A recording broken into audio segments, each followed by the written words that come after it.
Welcome to Thoughts in the Glass podcast. I'm LaToya. And I'm Kendra.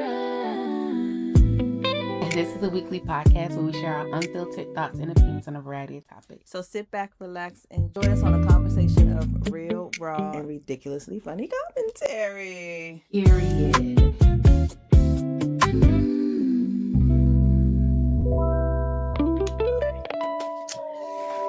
And we're back. Not quite back in the studio, but we're back. I'm wore out, y'all. It never stops.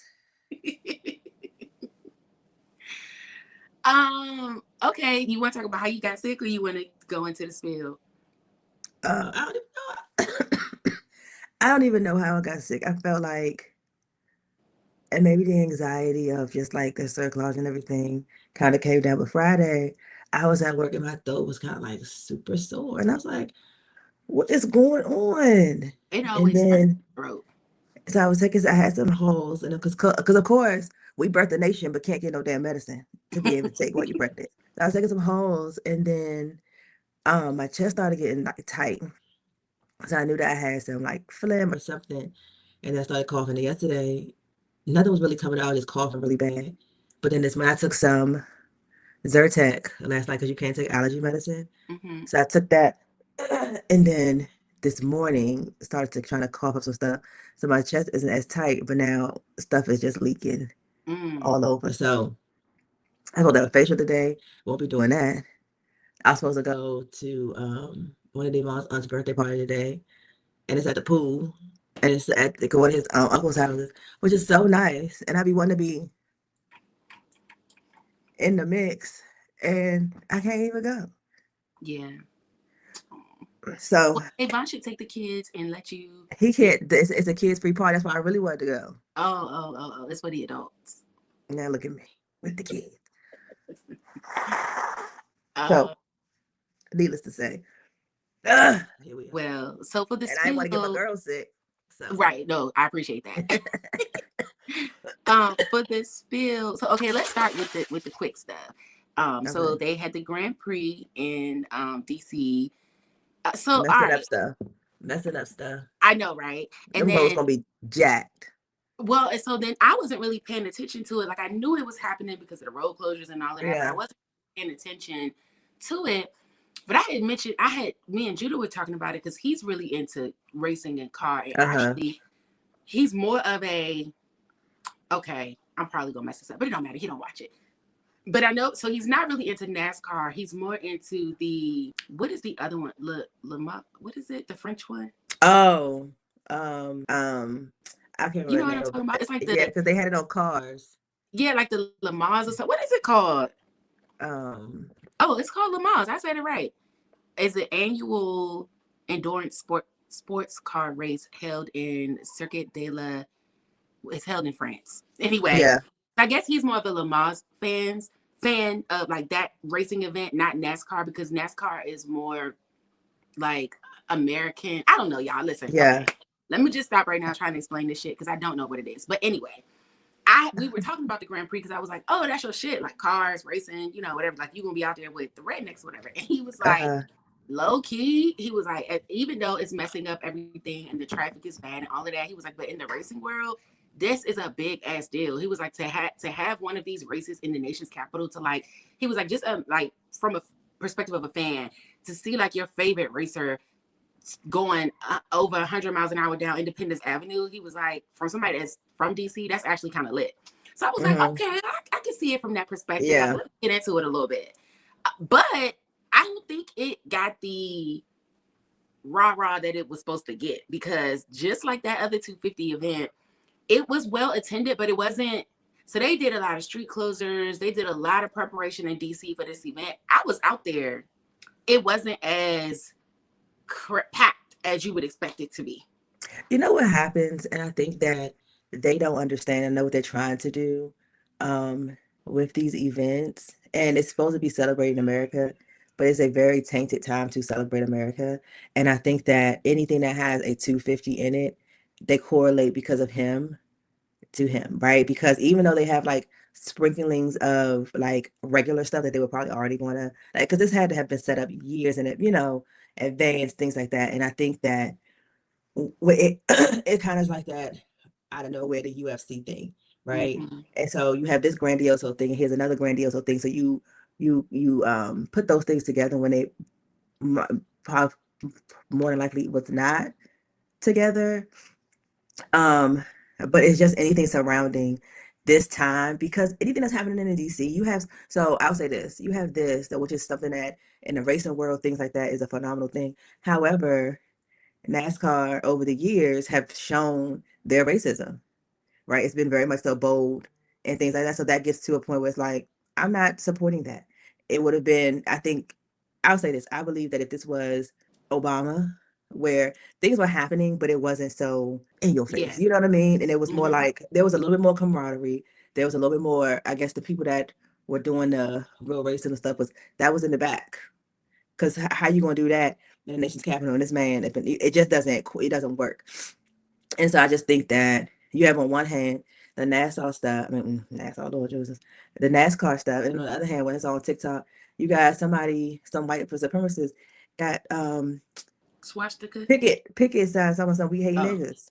And Oh. Spider-Man trying to fight the people. Mm, So where what happens when you it's very difficult, and I think it's gotten very difficult for us to live in two different worlds. I think we've done that for so long where we're like, okay, I know this is the world I'm living in, but I prefer to have it like this just so for survival. Those worlds are colliding, and it's difficult to look at it and shut one side off yeah. because it just keeps creeping in no matter where you go. And the black and white lines, for lack of a better term, are very much becoming Yeah. gray. I mean, that actually brings me to my next point of like we Hmm. got all of this going on, but Indiana is still without power. Um, and so I think this will make it so. But if by the time y'all seeing this, if they have power now, when we recorded this, they didn't. They still didn't have it. Right, and it's not all of Indiana; it's only Gary. Correct. And the thing is, and this is when does it become like, oh, Gary got hit the hardest? It's always Gary got hit the hardest. So when do we learn that, okay, we need to do some, we know they get hit the hardest. Let's get in there so that we can start making sure that they get their power. It's like you can't, again, this is why you can never just be like, it's a storm and this happened. Because the gray of, but it's only happening to black people that haven't had power for 2 weeks. It You can't, like, now you can't just say, oh, it's one thing. But because the second thing is always right there. It's always right next to it. And it's just becoming very difficult to separate that life. Can I help you with something? Bye, Joshua. Go watch it. Child, he said, "Put my face on the Let me tizoo." hear. This face belongs on the disease. Um. So yeah. Yeah. So it's just unfortunate. And I'm like 2 weeks without power. I couldn't. In the summertime. Are you kidding me? People have thrown out all their food. Like, are you kidding me? Please. Yeah. Terrible. Prayers up for them. I hope they get it figured out. I don't know what needs to happen down there, but I really hope they get it figured out. In other news, did you see Ella Mai was at the anthem over the weekend? No. I've been seeing a lot of clips about it. That's she wasn't on my list of people to go see while I enjoy her music, but people have been posting the clips and it looks like it was a really good Girl, you concert. talk about Ella Mai? Is Oh, it Ella Mai? okay.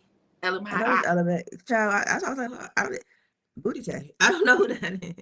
Ella Mai, Ella okay. Mai. Yeah, Ella Mai. And I did not see that she was there, but now I know who you're talking about. Oh, apparently it was a really good concert. People were saying that a lot of people were saying that it was really good.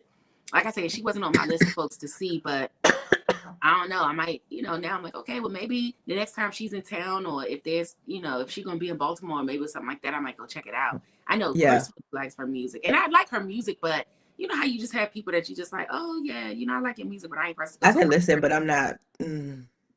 I don't But need a people are concert. saying she puts on a really good concert. I So understand. I mean, I understand it, but for me, it's not just about the performance of it. If I'm not a fan of the music, I'm gonna sit like down. you need to know more than just a couple of songs. Exactly. But I'm happy for her. Happy Yeah, for the people. I thought that was cute. Speaking of music, we never talked to the people about the TLC musical. We did not. We did not. It was so good. My godmother and her sister went. I need to ask her what she thought about it. But it was ironic, not ironic, but I was scrolling through, I think it was a TikTok, and it was, on the TikTok, and I Yeah. was like, oh, look at Yeah, them. people have been posting it. They not as much as I thought they would, but Yeah. and I hadn't, so I don't have any photos. I feel like, did we take them all on your phone? I only have the photo of us just in front of the thing, and that is on my phone. I'll send that But to what you. happened to the one that we took outside in front of the poster? That's what I have. Oh, okay. What about the ones that we had took with the machine? They never came to my phone. They came to mind. Oh, so you have all the photos? I do. I'll send it to you. Because I was looking like, damn, I don't have no pictures. Yeah, I think we took Maybe them we on my took them on phone. your phone. Yeah, I have them. Yeah, it was so good. I guess I cried, child. I we was just in got it. busy. We didn't have a chance to talk about it. But yes, you cried. LaToya looked over at me. She said, "Are you crying?" I said, "I'm emotional. I'm pregnant." Are you? But it was no, but it did invoke those emotions. And I only started They crying did because such I a looked good over. job. I looked over, and this girl went like this, and my eyes said, "Oh, it's time to check in." Oh, I'm not gonna so lie, I got a little choked up too. I did get a little choked up. I was like, and it's so bad because in my mind, I'm like, "You better not ugly cry in here," because I wanted to like my body. Anytime it starts, it's like, girl, give it everything you got, and I don't have time for that. I had pulled it together I'm the after that opposite. scene. When I start crying, I feel like my body shuts down. Like, are you showing emotion? Shut everything down. Girl, my eyes be like, "Oh, open the floodgates. She let us out." I was like, "Girl, please, please pull it together." And that was cool. And then she was talking to her about a bedside. Here I go. I said, "Oh no, sister, shut The up." crazy thing about it is we know the story. Like, we know Left You Eye's gonna know, die. Like, we yes, know that going into it. And then it still hits you when it happens. it hits you. And but the thing is, I think the other part of it is the other not realizing, like, what happened, but I think the lead up to it, where they were like kind of arguing and da da da da, and then finally she was like, "That is my home. I need to do better. I need to be better." And like you feel like she's getting ready to change, and I think that's that also the thing, like the loss of the what could have happened on that other side. You know what I'm Yeah. saying? Mm-hmm. That's the biggest, like, girl, you were so close. If you had just why couldn't it click 2 years ago? You know what I'm saying? Why couldn't it click that first time? Why all of these things? And it's like I think we're like I know we all have to go through our own journey, and it takes, you don't know what, if you believe in like reincarnation and things like that, you don't know what you need to learn in what lifetime and how long you have it, right? And so in this lifetime, she just maybe needs to learn how to deal with some That one things, specific thing, yeah. and then and coming back to self and realizing, like, it ain't about you. And then the moment you realize what you need to realize, okay, That's now the it's end of time your to, journey. that's the Yeah. end of it. And it's like you don't know how short or how long you need that to be, right? Like, you have some people that live a super long and life, and they don't learn, and they're like that long because they never learn nothing. Then they come back and it's, whatever. Or you have people that live, short life because in that time they did all that they were supposed to do, and it might not have been for them. Like, I think about it sometimes, like with Justin, I don't think Justin was necessarily just here for himself. I think he was a catalyst for our family. And when something bad happened, he when we weren't really talking or dealing with each other, he was the reason for that to come back together. And it's like, I don't think anybody outside of him could have really, done it. So Yeah. I think that we all have our separate stories, but then I think we don't realize we are secondary people to other people's story. And some of the things that we go through, or the things that happen to us, is a direct, main thing for another character kind of thing. Yeah. So I think for her, that's what she was. I think she was the antagonist to, but I think she was the one that could only force T-Boss to get up out that bed. And she was the Yeah. only one to make her, continue with, trying to have a baby, just all of the different things. And for Chili to get out her shell, and all, just a different secondary character, while she was also living her own main story. I really didn't know what to expect. And the biggest Mhm. question I had was, telling the story? Does it work as a musical?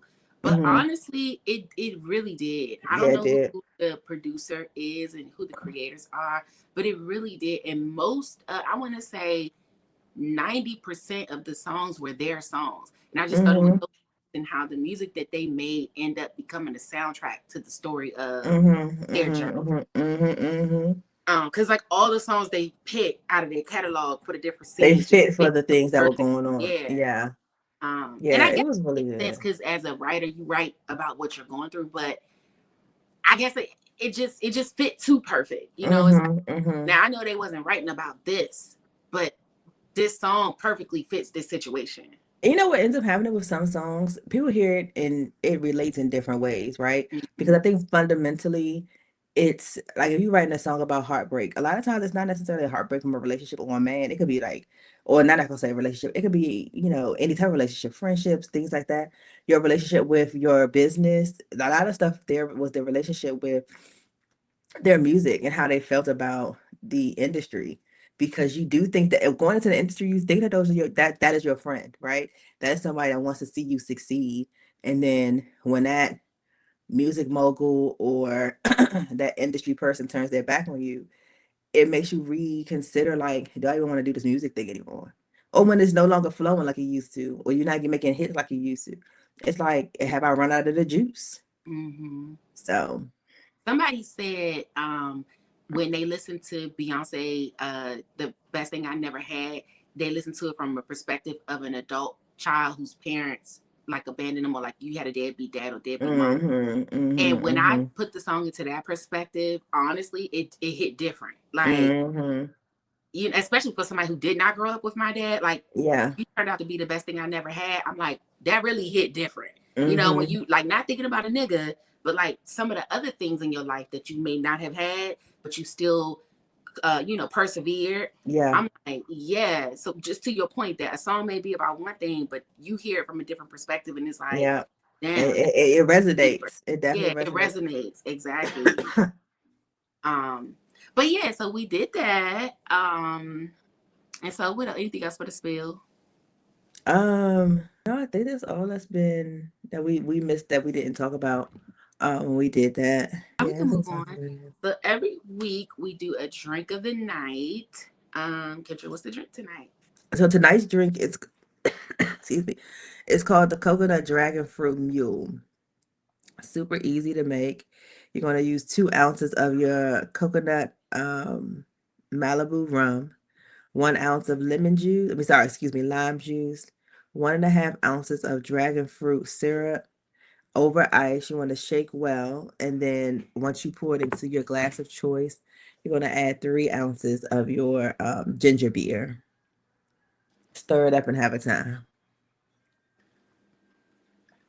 It looked good. It looks delightful. Only thing about this is like the dragon fruit syrup, it looks better than it tastes. Like it's not that Mm, sweet, honestly. Like it's so mm-hmm. cute, but like I probably could add a little regular simple syrup because it's not I'm that about to sweet. say maybe some simple syrup need to be added to it. But it's good. And maybe too, it's the lime too that cuts it. Cause yeah, sometimes when you have lime drinks, you need a little bit of like syrup. It's like simple syrup or something Right. that's yeah.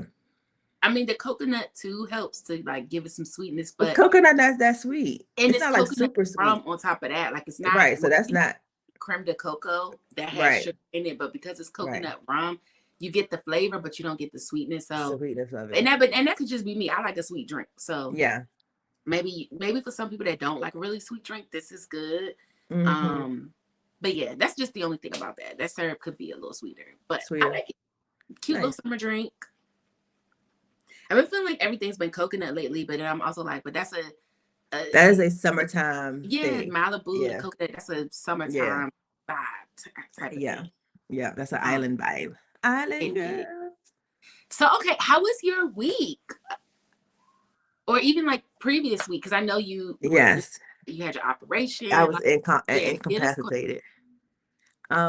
So as I've talked about before, with my other like pregnancies and stuff like that, y'all know that my cervix do not pay. Like he is very incompetent. That cervix do what it want to do, and I haven't had any issues for real until so Justin and Jonathan and his baby. I don't know what's up with this crew, but they do what they want. Okay. So we missed our anatomy scan and our cervical check, well, my cervical check on like the week before, the Wednesday before we left to go out of town. Which of course I was upset about. I was like, oh, I want to see the baby before we left. Da, da, da, da, blah, blah, blah. Come back. So I'm gone a week. So that next week I had another check. Go in and she like, your cervix has shortened. And so it has a chart of like where your cervix should be throughout your pregnancy. And right now I should be between 3.5 and like 2.5. So like in that kind of range. Well, my cervix was 2.5. They was measuring at 2.5, and then they kind of make you bear down. And then after that, it was like measuring at 2. So they think about like, let's say if you're using the restroom, if you have any kind of like, because at like 28, 29 weeks, you do start having Braxton Hicks, like getting your body prepared for like, hey, this is what we're doing. And those things, even though they're not contractions, can cause pressure. Yeah. Exactly. So they were like, hey, we think you need to have a cerclage. And I was like, okay, at this point, I'm not fighting the cerclage. I don't want to have any kids early like I did with Jonathan. And I mean, it's a 30% chance that you won't go into labor early. The thing that was on my side is I'm not having any contractions, not having any pain, not having any discharge, none of that kind of stuff is happening. So this is more of a preventative thing because most people that have cerclages, you have a cerclage and you go on bed rest. And that's what I did with Justin. And I was like, I'm not 18 without a job, baby. Yeah. I got to be in the work. I got to be in that place of business. So went to the hospital Thursday because they told me, go Thursday because they want to be monitored. Well, which I'm so disappointed. Washington Hospital Center, this is how you know they don't care about us women. Because on the 5th floor, what they have shut down a whole unit. Oh, wow. So this is a unit of, I think it was maybe like 15 beds or something like that. But this is where you could go if you were having a cerclage. Let's say that you went into preterm labor, but they wanted to just keep you to ensure, like, so you could stay. There are people that water breaks, but they continue to give fluids. So because they're water break, but they never are in active labor. Like you're not having contractions, none of that stuff. They're not dilating. So there are other things that they can use, excuse me, to try to just basically like bed rest, plenty of fluids. You can't really do anything until you turn like 32 weeks, because at 32 weeks, we know that the baby is definitely viable,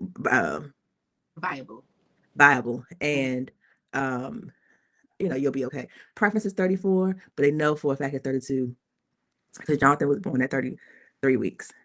I was at 34, maybe 34. Anyway, so went there. They were like, we don't even have no beds, sister, and we need you to skedaddle. The people that would be doing it anyway aren't gonna be here till tomorrow. So 3 o'clock in the morning, we finally get home. Wow. And because they were like, we want you to go today. And I was like, right now we still down in one car. Somebody got to pick up Jonathan. Excuse me, not Jonathan, Joshua from daycare. It's other stuff to do. I don't. You can't tell me this at 4 and think that I can't. People know. So I'm recording. So we ended up going Friday morning. So I ended up going Friday morning just to get, they put you on the monitor. They put me on the monitor. They didn't put me on the monitor. They were like, are you having contractions? Da, da, da, da. I said no. So they take me into this other location where they usually do the fetal monitoring. And so they have a room in there. They said, then I, meet ear I'm like, well, because of the units being closed, we might just have to start using this room for like cerclage patients and things like that. So anyway, you got to get all this testing done. So basically like a little pap smear. Girl, and then they like to fit their whole fist up in my cooch. It hurt so bad. Oh, wow. And then, so they did it. So the doctor did it. And then the resident in training, then also, I'm like, first of all, everybody out of there. Get out of there. And so they were like, yeah, you're a centimeter. But it seems as if it's more so from having children. So it doesn't, I think I was like a centimeter, but it was still high and it was still kind of close and things like that. But because of, more so, not even Justin, but more so because of Jonathan, they were like, we would just rather go ahead and do it than not. They were like, well, you'll have your cerclage tomorrow. But tomorrow was the day my parents was having a crab feast. Yeah. With shrimp and all type of goodies. I thought you said you should that when you pregnant. I said, you sure? Well, you can have it if it's cooked. Well, Oh, okay. you can't have like sushi and Mm. stuff.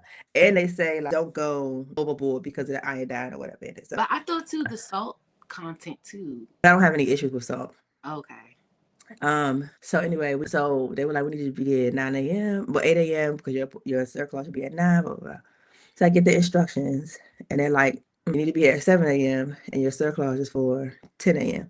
And you're not coming to Washington Hospital Center, you need to go to GW because we ain't got no space and no beds for y'all. Mm. And so then they were like, well, if you go to GW, you should probably Uber there. And I'm like, who wants to Uber and then have to wait for an Uber to go home after, that? So we end up driving. I'm like, should be early enough that we get there early enough, we should be able to find parking. Little known fact to me, GW is a very nice hospital. Yeah, it is. I said, if I had known, maybe I would have been having babies here instead of over there. But here we are. Got there at 7 a.m., did all the check-in. They put her on the monitor. And she doing this. She having the time. She don't. She said, why She is y'all don't bothering care me? what's going on. I And mean, they've always exhausted because, of course, the night before, he's been working, all the things. So finally the doctor comes in, Dr. Mims, so funny, older guy. And we just chit chat. I had the best nurse. She was so cool. And they were like, and then the anesthesiologist came in, all of the things. So I've never had an issue with like epidurals or spinals and things like that. They always be like, girl, your back is janky. But that's about all they say about it. They got me back up in there. Anyway, so I get back in the back and I told him, I was like, I knew I had to get a spinal. I said, but I couldn't remember why I was always like, I will never do an epidural again. I would never, whatever. So people, why are you laughing, right? But your face was no, but I can hear you laughing, but your thing was stuck. So all you hear is you look like this, and you hear, and you don't see nothing on the face. Anyway, in my back. Okay, this is just something to numb you. They numb me, stick me in my back, and I'm like, because I could feel whatever they are doing. And they're like, oh, you felt that? I was like, yes. And then okay, we're gonna numb you some more. Poke me again. I was like, I'm talking to, and then it's like, they do that 7 times. oh, wow.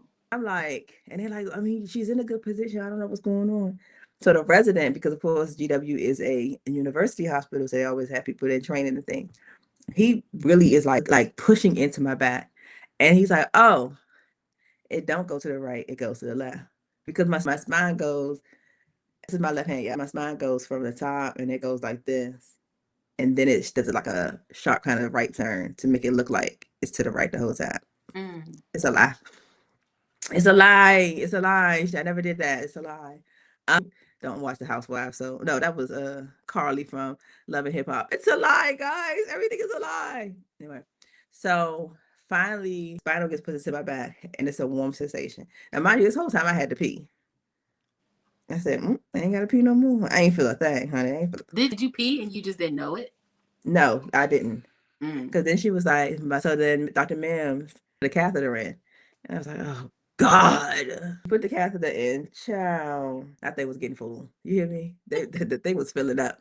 Because they want you to have a whole lot of fluids because the surgery, you're awake for the whole thing. But most of them, y'all women know, a pap smear is already uncomfortable. But you're never open wide enough in a pap smear where people can really like see in. You can just feel around. I'm so wide open that so my legs are like this. I'm laid. So let me use this. So let's say I'm on the bed like this. My legs are kind of like hanging off the side. My head is right here. So what they do is they have your legs like kind of up. So this is just open and your legs are up. The doctor's standing right here. So to be able to look in, they take you like this and they do you like this. So now everything is in the air. Okay. Right. And I'm awake. People just walking in, opening the door. My cooch is out. People, where's the curtain? Close me down. So then he's like, I can't. Like, so I don't know how wide I'm open, but I know the lady sitting next to me on my hip, by my hip. And all she has to do is like a slight turn. And she was like, oh, I can see. Why am I that open where you can see from the distance? Yeah. Okay. Because that's wide and all outside. He's like, I can't see. I can't get the suction. So now I'm bleeding. And he's like, I'm bleeding more than I usually, he thought I was even going to have to bleed. It's so funny because before this, they were like, okay, you usually sometimes bleed, but I don't think that would happen. would you can take blood if you need to take blood, but we don't think this will happen. We don't think you won't have any issue. The anesthesiologist, we may have to do like general anesthesia, basically put you down if we can't find anything, but we don't perceive that happening. And if it did, we just do a trick, but we don't even think that's going to have to happen. All that happened. Oh, The wow. trick, and I didn't have to go to sleep, but the trick of trying to figure out my spine had to happen. I can't see. Blood is going everywhere. Happened. So he was like, I can't see. I need visual. I need visual. So he keeps saying this. And I'm like, what the fuck? What is going? It ain't that much down. What can't you see? I know my service is kind of like tilted and moved off to this. It's a lot. Okay. Everybody's stuff ain't the same. So finally he's like, all right, I think I got it. You think? Or do you got it? This is not a time for the guessing games. So I get out of surgery and he's like, oh, you made me work for that one. And he's telling the resident that he's also showing how to do things. Like, I'm going to probably try to get you to do a regular cerclage with me because this was not a regular situation. Sir. He said that in front of you? I said, well, what? But it wasn't like that. He was like a door. So I don't think he was thinking I was paying attention. I'm listening to all of y'all. That I got to see what's going on. So we get into the room because he went back there because it was like an hour for them to put the spinal in, which should usually only take 15 to 20 minutes. But he did go tell Davon, like, this is why it's taking so long. We haven't even started. Da, da, da, da. And then once he finished, which then took another hour, which it usually doesn't take that long, he was explaining him, came back into the room with me and explained it. And he was like, what happened was we had you open, but your vaginal walls kept closing on their own. And he was like, I said, because you're not supposed to be in there. He said, get out of there. What are you doing? So that's what took the longest. And then them having to keep prying it open caused the bleeding. All done. He was like, and don't put nothing up in there. Sorry, nothing's going anywhere. Okay. You ain't got one thing you ain't got to do is worry about me, baby, because we do got to worry about you. No, evidence. No, you got to worry about me. You learned your lesson. And this is what I feel like. You listening now? You listening? The Lord said you don't listen. Oh, you said you was done with this. No, you said you was done with this. I need you to go through the whole thing because I think you forgot. Right. I think your brain, the smell of the baby's neck, it gets you out of here. I need you to lock it. And he was like, so is this a swan song? I said, sir, this is the swan song. This is it. This is all this has got to be done. It's scheduled. Are you going to get your tubes tied? I want to get my tubes tied, but then I said, again, that's another spinal. I feel like you got to go ahead and get that on the schedule now because I know. Out and you start smelling that neck, you might change your mind. But then I still have to wait the 6 weeks after everything heals to go back to get that done. And then so they like, we get all the phone numbers. So when do we call to get this taken out? You worry about the wrong thing. He's like, at 36 weeks. He was like, yeah, 36 weeks. So like a week before you could call to get it rescheduled, and you had to come out too because his office is in Bethesda. He said, I'll try to do it in the in-office. He said, but the way I had to put it in, you may have to come back to the hospital for me to take it out. Why? Tell him that it's human. It's done for. So then she's like, how you feeling? And I said, I'm all right. I said, my back hurts. Like, oh, well, your back's going to hurt for a while because of how many times they stuck you. And I was like, so then he's talking to my mom, and he's like, you don't even think she won't make it to the crabs? Who? I'm at the crabs. Like, if anything, I need the crabs more now than I did before. I'll bring them to you. No, you're not. I don't even like the smell of seafood, so I can't eat them in the house. I'm going to be there for the crabs. And then he was already tired. He's been having issues with his sinuses, so he hasn't been feeling well. So I was like, I'm also not standing here. Because then he's like, you just need to lay down and relax. I said, this is the thing. You're already tired, so when you get home, you're crashing. Jonathan's going to want food. Joshua's going to want food. I said, it's easier for me to go to my parents' house and be able to just lay around, eat, and then lay back down, and then let somebody else be able to help with the boys because you're tired. So I would still be having to do stuff. I got to look out for me, Lucius. I got to look out for me. Yeah. So I only had one crab because it didn't give crab because whatever's going on with my tongue, it did not give crab. It was good, but it didn't give what it needed to give it. So you taste some shrimp. I had some shrimp, so that was fine. And this is the other, I have not been eating a lot, so that little bit was enough to suffice. And I was mad because I thought I was gonna go back home on Sunday because they had burgers, hot dogs, they had a whole bunch of other stuff, chicken. And I was like, oh, we can come over Sunday. Girl, Sunday came, our backs full up. I could not move. It was so bad. He had to have my clothes on. Only thing that helped was when I took a shower because the heat on my back. But when you're pregnant, you can't have it too hot. And you know, a hot shower. Oh my God. And there's no soaking for the next 12 weeks. It's 12 weeks. And then so I took a shower, I was laying down. So basically, I did muster up because I think it's important. His stepmother got baptized. So I did go to that. But I came home, laid out. But then Monday, feeling better. I get up, brush my teeth. And I always regurgitate in the morning because my stomach there's nothing on my stomach. I lift up, headache, like to the point where I could not see headache. So a migraine. A migraine. Lay back down, called, and I was like, I don't feel well. I'm not probably not going to make it in today. That was all day, and it would only happen when I was standing up or sitting up. And I was like, what is going on? And so I was like, okay, let me do my Google Docs. I was like, what caused like headaches after a Cerclage? Would that be a thing? That thing said, yes, it is a thing. Because if you got it's a spinal headache. It's called, let me get you the actual name for it. So it's called a spinal puncture something. I want to get the name of it because you can get it after a like epidural, anything like that. So it's called a post-dural puncture. Basically, post-dural puncture headache, spinal headache. Because what's happening is they've now put holes in your spine, which causes your spinal fluid to leak. And when your spinal fluid leaks, cause you to have headaches. And they were like, it usually starts 48 to 72 hours after a spinal poke. So that's an epidural, spinal, anything like that.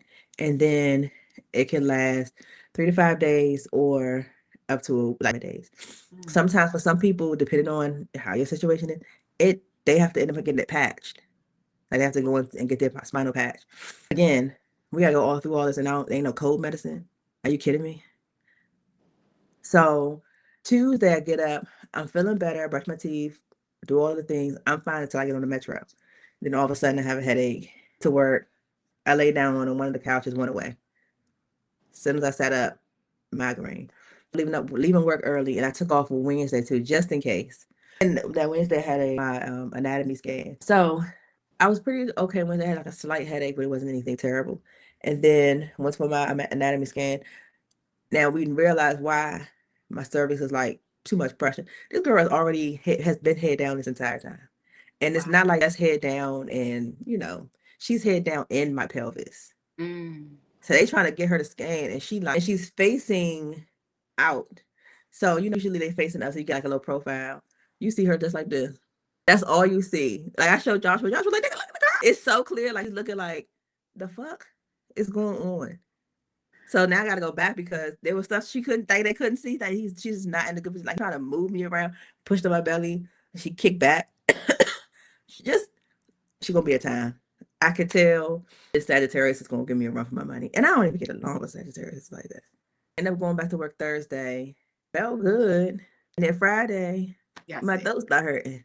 It just don't stop. LaToya. I don't envy y'all. I mean, the girls that go, and some people have really easy pregnancies, Very easy. But very I easy. do not envy y'all. Like, what I be telling people, love that for y'all. That's not an experience that I want to have. This is what I be talking about.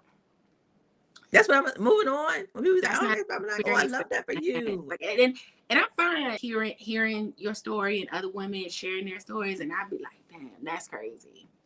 I'm good. Y'all got it. Y'all got it. And the thing is, the whole time, all the guys are making jokes like, this is why women do this, because I was literally in a position of being linked. As some people know, if you've had children, had an epidural, you need to be bent over or whatever. I was like that for an hour, and they were like, men is not doing this and getting stuck. And the doctor, I was like, partner, he don't want to. We've discussed this, getting a vasectomy, but he was like, no one want no knives or nothing down there by stuff. He's like, this is unfortunately data. He said, I'll talk to him. He said, but we are crazy that even the doctor is saying they that he knows the procedure is not that bad, but he still is like, yeah, we don't want no knives. Right? Like, sir, why do the women why I got to be put on the women? And it's an outpatient procedure. And this is why I be like, y'all got it. I have said that. I think I've said this joke on here plenty of times, but if Judah could be the one to carry the baby, we'd have been had kids. All the kids. All the kids. If he had to do all that carrying, birthing, 6 Yes, weeks, all that, postpartum, all that, 6 week recovery. we'd have been had it. Have it. I would have been right there supporting him. Look, as they mom was gonna hold my hand. I'd have been holding his hand. But if I gotta be the one to do it, hang it up. Y'all got it. Oh, yeah, sister girl, she had 3 boys, 3 girls. We did that. Ooh. But other than that, the week was fine. And the thing is, and this is a hard place to be in, as I think we've talked about this, millennial women, right? Because I have people on my team, they take off and they don't give a damn. They don't give a damn about what's going on. And I'm like, because Tuesday, I probably should have just stayed home, right? But I'm like, I have a new boss. She don't know my work ethic. I don't want anybody thinking, oh, you milking it or taking advantage. And she doesn't have children, right?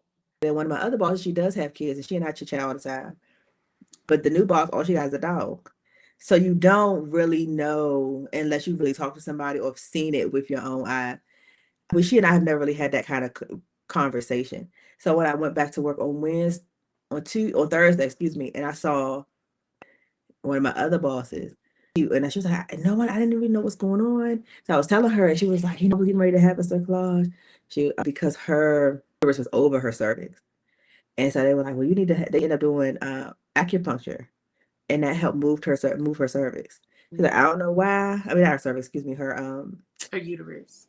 Her what the goddamn thing called? Her, oh God, this is her pregnancy brain.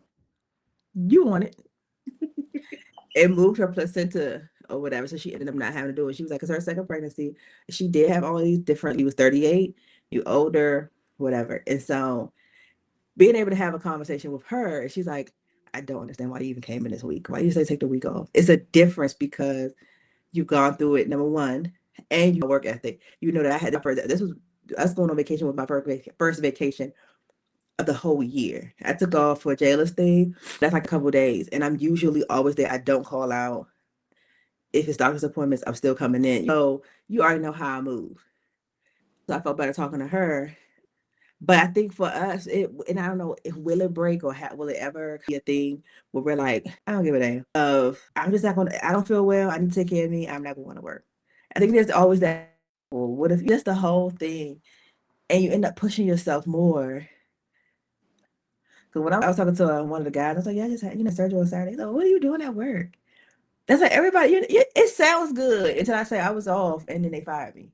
Because I know a homegirl of mine, an old coworker, yeah, her baby, and it was right when they did the government shutdown. They let her go.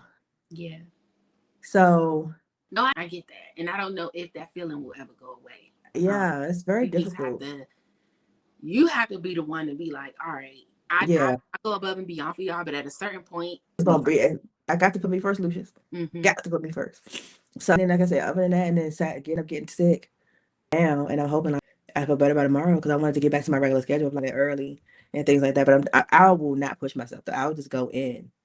But we're talking about getting another car because I think that also then makes a difference because getting up at, if I'm not dropping anybody off, I can still get up at 6 o'clock and get into work instead of having to be up at 4 to be able to get on the metro and the train to still be at work at 6:30. When I can get up at maybe like 5:45, have everything together, and still maybe get to work 6:30, 6:45.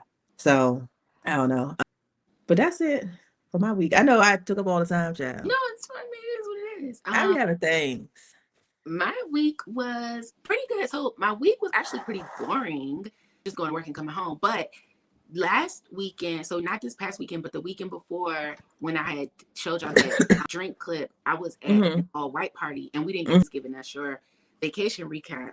But that was so y'all not just be doing shit, but that was a plus-size modeling meet and greet. I followed this guy.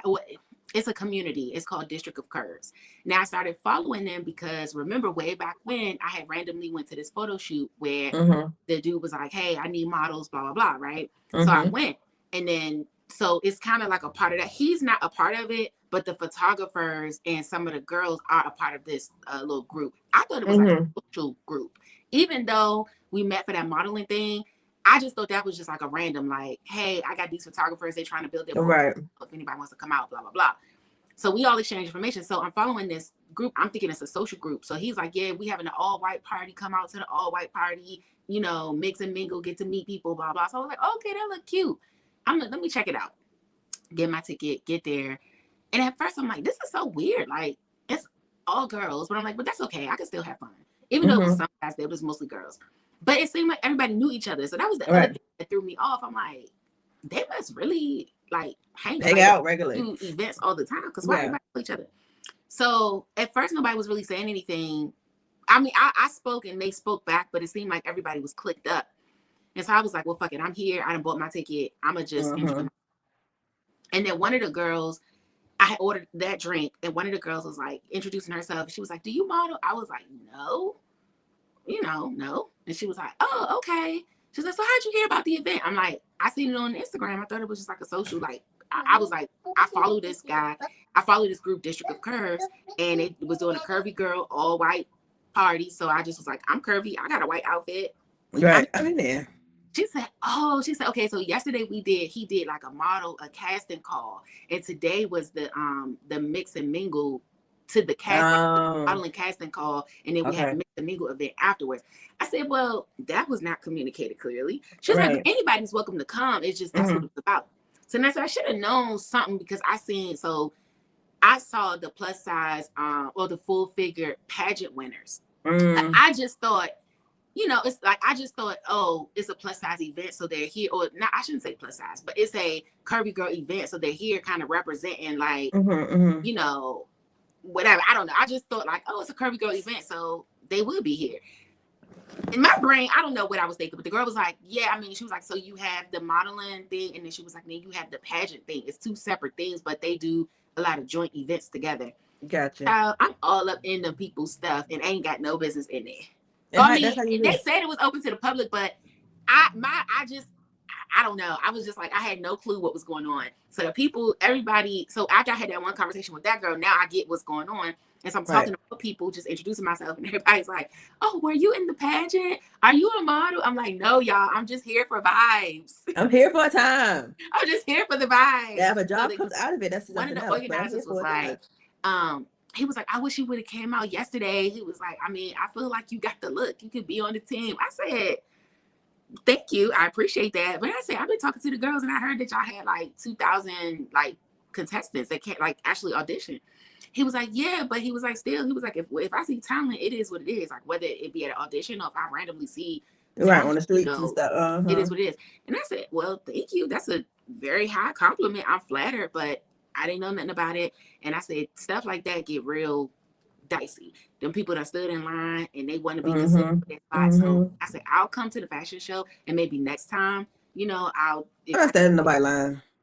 Well, I mean, it depends on how it's set up. But like, maybe next time I'll come for an audition if y'all do something. But I was like, I'm not, like, I know how people get about stuff like that. And I don't, everybody, clearly they know each other, people talk. So if they know that I wasn't at the thing, and then now I'm a part of the thing, I don't need nobody to be having no attitude with me or think I'm fucking you or anything like that. You know how it gets. It gets crazy. But I had a good time, and everybody seemed super nice. They was telling me all the tea. And I was like, oh, okay. She was like, you should do it. I was like, girl, it's a lot. Like, y'all be doing a lot. I just wanted to come for a time. You should do it, though. You be out there blowing the girl out the water. Look at them cheekbones. It's a lot. Like, so one of the girls was like, yeah, I think it's a big popularity contest. Like, if you have a lot of friends and people that'll come to events and support you, then you're more likely to get But she was like, if you doing your little events and you don't have a lot of people like buying tickets and supporting you and all of that, then you probably won't place. And I was like, it's very cute. And I'm really like into it, but from a perspective of I'll watch y'all. Like, that's cute. And maybe I will, but then I was like, I don't know, y'all. It'd be a lot of money too. Like, y'all want all these events, people to come to, y'all want people to pay. We got custom outfits and all of that. Like, I don't know. It's a lot. But maybe not the pageant stuff, but I think you could really do like the modeling. So I wanted to do pageants like right after high school, going into college. There was this pageant thing, and the only reason why I got into it is because you could win scholarship money. So I was like, oh, great. Like, I'm going to school, I'm paying out of pocket. Let me try this scholarship money. Now, we had some little bumps along the way, and that was my first time ever doing that. But my mom did say, although like no shade to her, she was doing the best she could. I feel like if she would have like been a little bit more invested and like helped me and pushed it, we could have did it. But she did say, she was like, honestly, I think you could, like, if we just, we didn't know about it. I just randomly went into it as I do. And now I'm getting my mom involved, right? Because I'm still a minor. Well, I was 18 at the time, but still, like, you know, I'm young. So I need rides and this and that. But anyway, I'm getting her involved in it. And then once we get in it and we find out what's going on, it's like we're finding out what's going on. We're learning about it as I'm going through the process. Yeah. And so my mom said, she's like, you know, I really think that you had a chance to win, but we just didn't know what we was getting into. Like, she's like, if I had known ahead of time what you needed, we could have had it all set up and you could have, because she's like, honestly, even though you was unprepared, even though you didn't really have everything that the other girls had, she was like, but on stage, she was like, from the audience. So my mom's in the audience, I'm on stage. She was like, in the audience, she was like, every time you came out to like do your different like speaking portions or do your walk, whatever, she was like, the audience was all like, oh my gosh, she's so good. She was like, but of course we knew that like you didn't do all the right, and the judges knew you didn't do all the right turns, you didn't stop when you were supposed to stop, you didn't do all the things. But my mom was like, I think that's just from inexperience. Like, this is just we haven't been in the pageant world long enough for you to know like all your cues. But she was like, I feel like if we had known that and if we had time to like really get you up to speed, we could have done it. Anyway, so there was a time where I was like, maybe I could do this, but then girl, life be getting in the way. Like, when we don't have money like that, you don't have time to, you ain't got time to waste. I'm gonna go to a pageant training class. I'm like, you don't have practice time. Like, these girls are coming here and they've been in training, they've been doing all this. I'm coming straight from the pool. Like, I don't work the 8-hour shift. And now, you know, bringing my little heels, trying to come to the workshop. Trying to click-clack up in here. Exactly. Like, we got a 30-minute workshop right before we go on stage.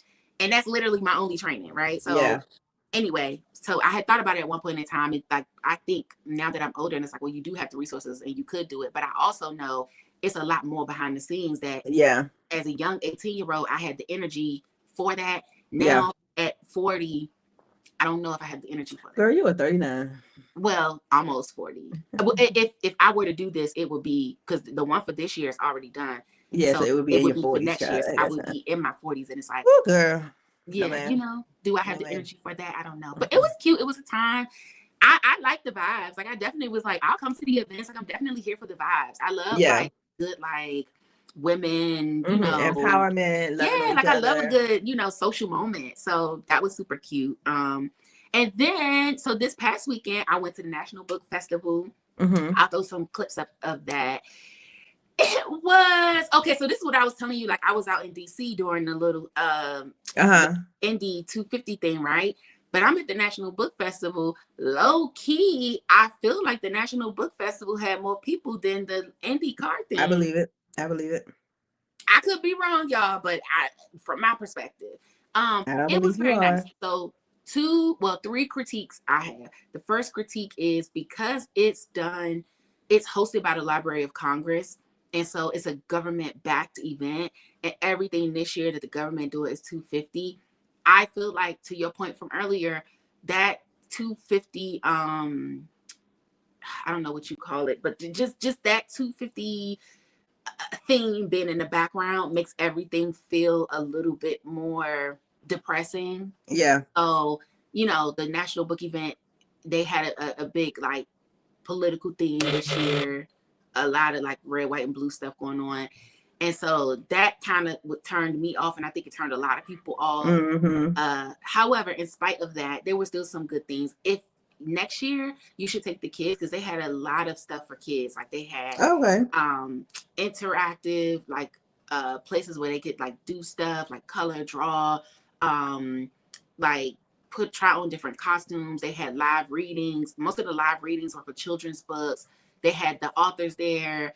It was a lot of stuff for kids. So that would be my second critique. It was great for kids. I feel like they could have used a little bit more interactive things for adults. Like, they had the kids covered and they had the teens covered for the adults. I feel like the only thing that we had was different like lectures and panels, which is fine. But like, adults want to do fun stuff too, you know? So, but fun stuff is not tailored towards children. So that would be my second critique, is that I felt like it was really nothing interactive for adults to do. And then the last critique is the way they had the different panels set up. And this may just be me, because I had other shit I had to do. But somebody's really texting me. Can you That's get it? me. That's Oh, me. Sorry, I wanted to send the stuff. That's me, okay. y'all. I'm like, and I'm using my back camera too, so I'm like, I can't see nothing that's going It's on. me. um, but yeah, so the way they had the panel set up, so I had a couple people I wanted to see. So my girl Karin Slaughter, I don't know if y'all know her. She's a like a thriller. She does like crime thriller type stuff. She a white girl. I be trying to support my black girls, but Karin Slaughter, she's taking it in that category. She's actually the author of Will Trent. So she Okay. wrote the books before they made Okay. a TV show. So that's her genre. And I really like her writing. I didn't read Mm-hmm. the Will Trent series because it's just so many books in that series. I Mm-hmm. didn't read it, but her other books I have read. So I wanted to see her, didn't get a chance to see her, but they did do a live stream. So I was able to watch the live stream. I Mm-hmm. got to see Tia Williams. She's a black romance author. She wrote one of my favorite books. It's called A Love Song for Ricky Wilde. She also wrote The Perfect Find, which became a movie on Netflix with Mm-hmm. Gabrielle Union. Mm-hmm. Mm-hmm. So I did get to see her talk. She talked about her new book, The Misconnection. And then their headliner was Martin Scorsese and Cynthia Erivo. So Cynthia Erivo was talking about her memoir that I didn't get a chance to read it. Chris read it. He said it was good. So the way they had the panel set up, Mm-hmm. to me, they had it spread out. You went from 9 to 7 p.m. But what I didn't appreciate was y'all knew who the heavy hitters are. Yeah. So basically, if you wanted to see the best people, you had to be there all day. Karin Slaughter was at noon. Then they had Tia Williams at 3. They had Martin Scorsese. I think he came on at 4 or 5. And then they had Cynthia Erivo. She came on at 7. And then I think they had another girl, another lady there that a real famous person. I don't know who she is, but I think her session was at like 10. And so I get it, right? I understand it's an all-day festival, so the lineup is stacked, but it's just like that's a long day. And to expect, like if I'm somebody that wanted to see all of them, to expect somebody to be there all day like that, I don't know. Maybe they did it the way they should have done it. Like that's how festivals are, that's how conventions are. But that was a lot for me. And I had to be like, okay, well, I can't see everybody, so I'm just gonna have to choose who I can see. And then the other thing I didn't like about that is y'all live stream everything, but Cynthia Erivo's part wasn't live streamed. Well, they did it like that because, oh God. Excuse me. If you don't, the people that people don't really know, they're not going to see them. Right. So if I know, okay, between 12 and 3, it's these two people I want to see. Well, I want to sit down. So I'm going to go to A lesser LaToya's work. known Yeah, I'm panel. gonna go Yeah. to LaToya's panel because I just want to be able to sit down and I need some cool air or whatever. But then that's how you learn, That meet is new true. people. Yeah, that is And true. then if you're there all day, you're going to get lunch. Right. You're going to So they grab want to something to force you to snack. buy So now food yeah. and So yeah.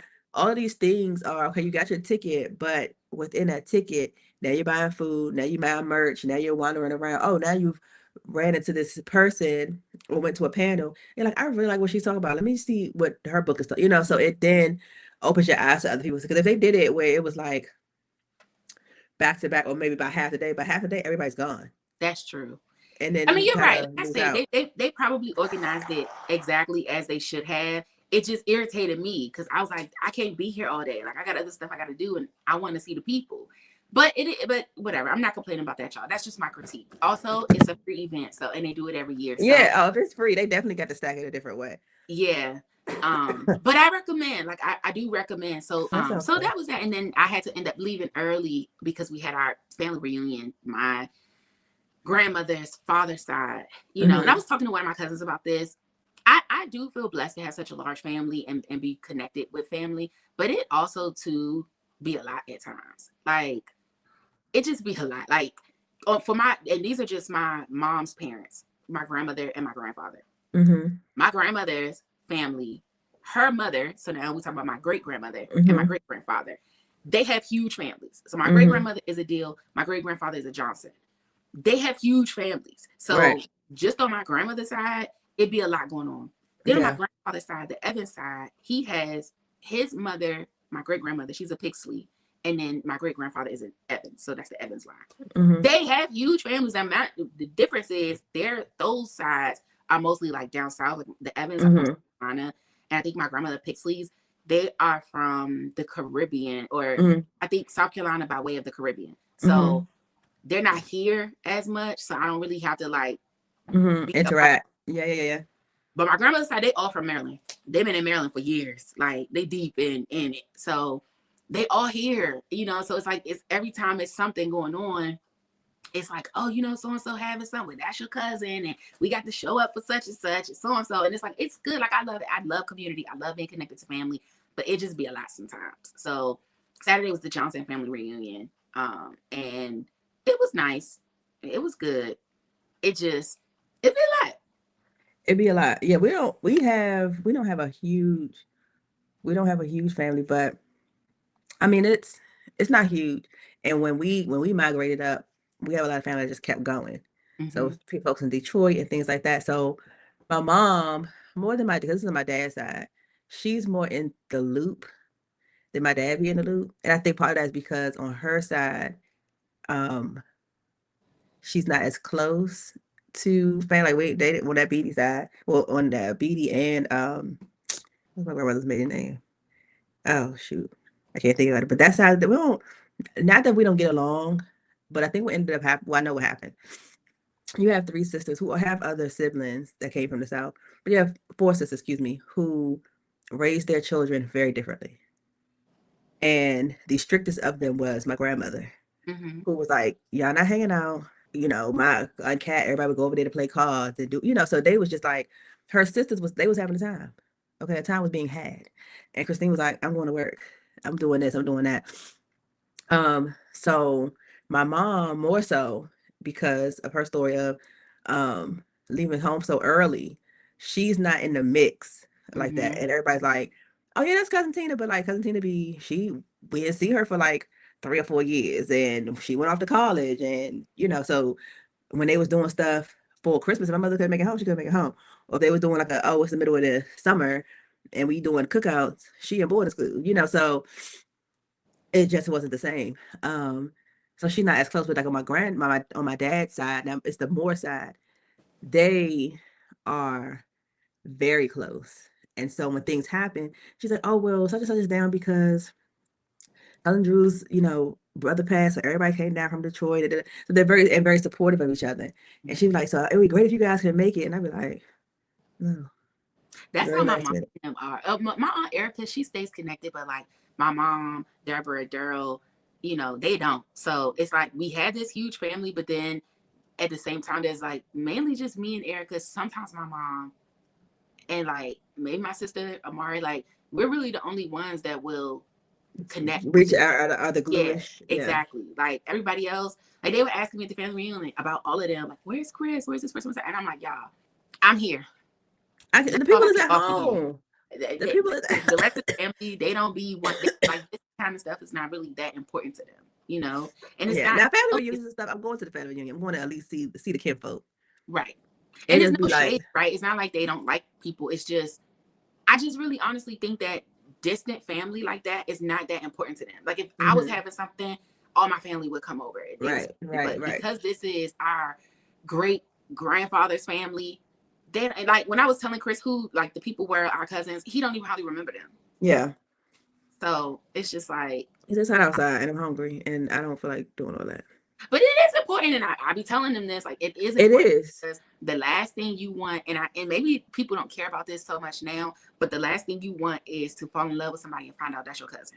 And because y'all don't go to these things and get to know people, you don't especially know. When you have a big family. If you have a big family, it's important to do. When you got small families, like no, you know that ain't. Yeah. So yeah, we can close it out. Last call. You got anything for last call? I do want to say this, and I know we've talked about this before, and it popped in my brain when you were talking about the curvy girl modeling thing. Why is Samyra acting up again? That's a sensitive topic for me because I like her. So what should about? Because you know what, and people have, I think her coming out now this time. Excuse me. There are clips that are coming out Mm-hmm. when she was smaller, still plus size, but smaller Mm-hmm. in her plus size, and she she was shopping at Old Navy and was having the time. I think there's a lot of miscommunication around her, what she got going on. And I think people that don't follow her, they just don't, like, they're it is miscommunication. So the issue is this: Old Navy at one point in time had this: we are size inclusive, and we're going to have all Mm-hmm. sizes in all stores for all people. This was a major campaign that they had. Mm-hmm. I remember, as somebody who likes to shop at Old Navy, I Mm-hmm. remember this campaign. They Mm-hmm. had all sizes for all people, and they were Mm-hmm. marketing that they were going to have those sizes in store. And then they changed it.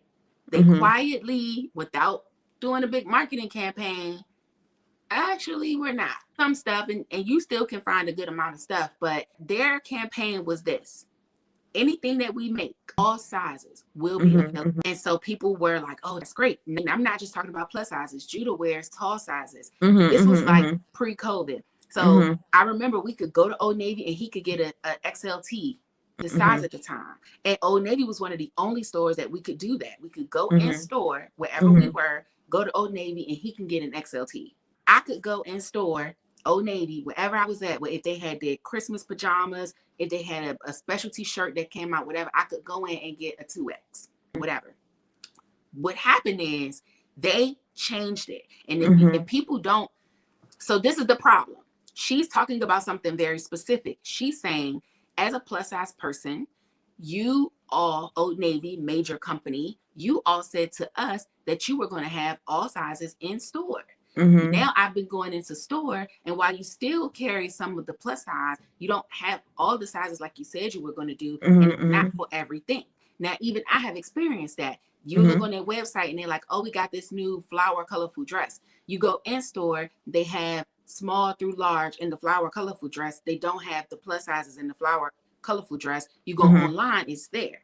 And so people are saying, well, they got it online. But what they said was, that's like me telling you, whenever you come to my house, I'm going to offer you a coffee. And then you start coming to my house and I'm like, well, I got tea. And people saying, well, Kendra, you should be happy she got tea. And you're like, but she told me she was going to give me coffee every time. So this is my other question, right? This is what I think about sometimes. This is, devil's advocate.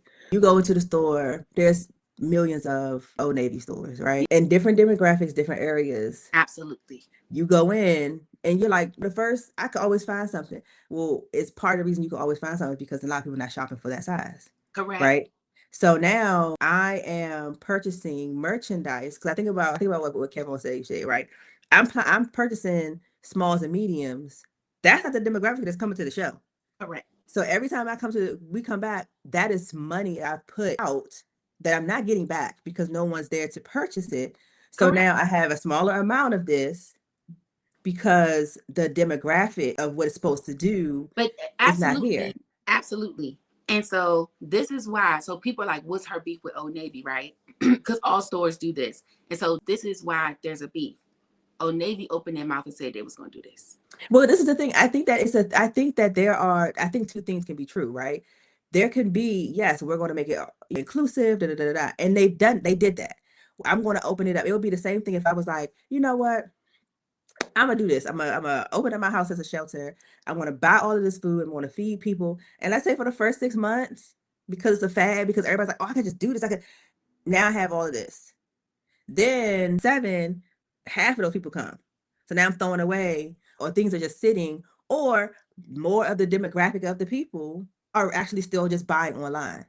And so I agree with that. Do you think that Old Navy should have said something to their customer base? I Because don't the thing think about so. it is, no, I don't know if other people noticed it, but I noticed it. I just ain't say shit because I don't have a platform. So it was like, you used to be able to go in. If I'm having a conversation with you, I'm like, well, you used to be able to go in Old Navy, but now I've been in there. They don't have the XLTs like they used to. That's just a couch conversation between me and him. Right. I don't have a platform to be like, Old Navy, what the fuck happened?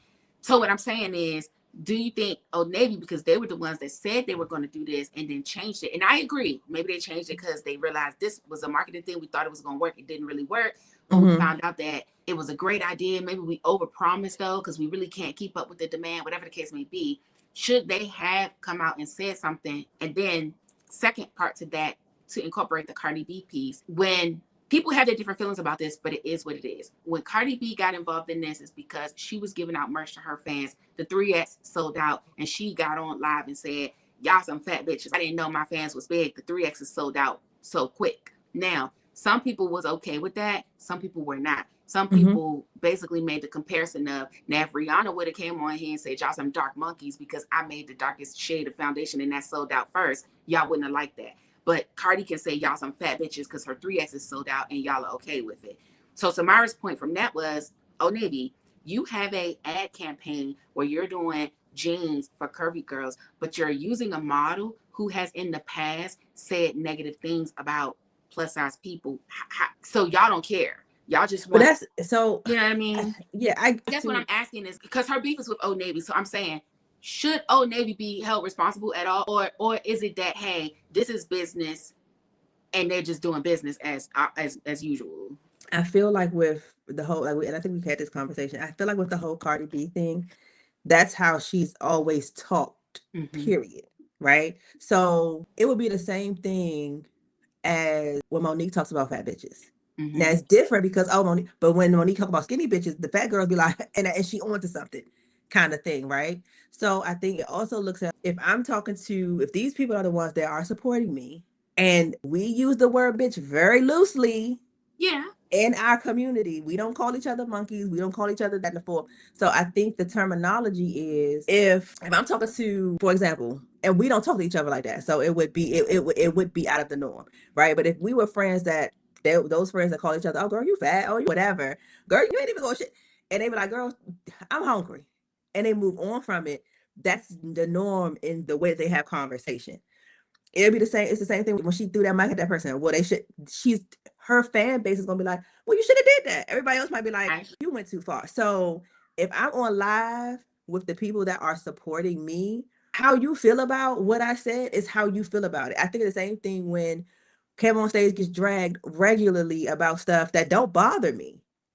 You know what I'm saying? When he cuss or when he do such and such, his fan base of what he came up under, they're like, "Well, who is this person? This is not who I originally supported."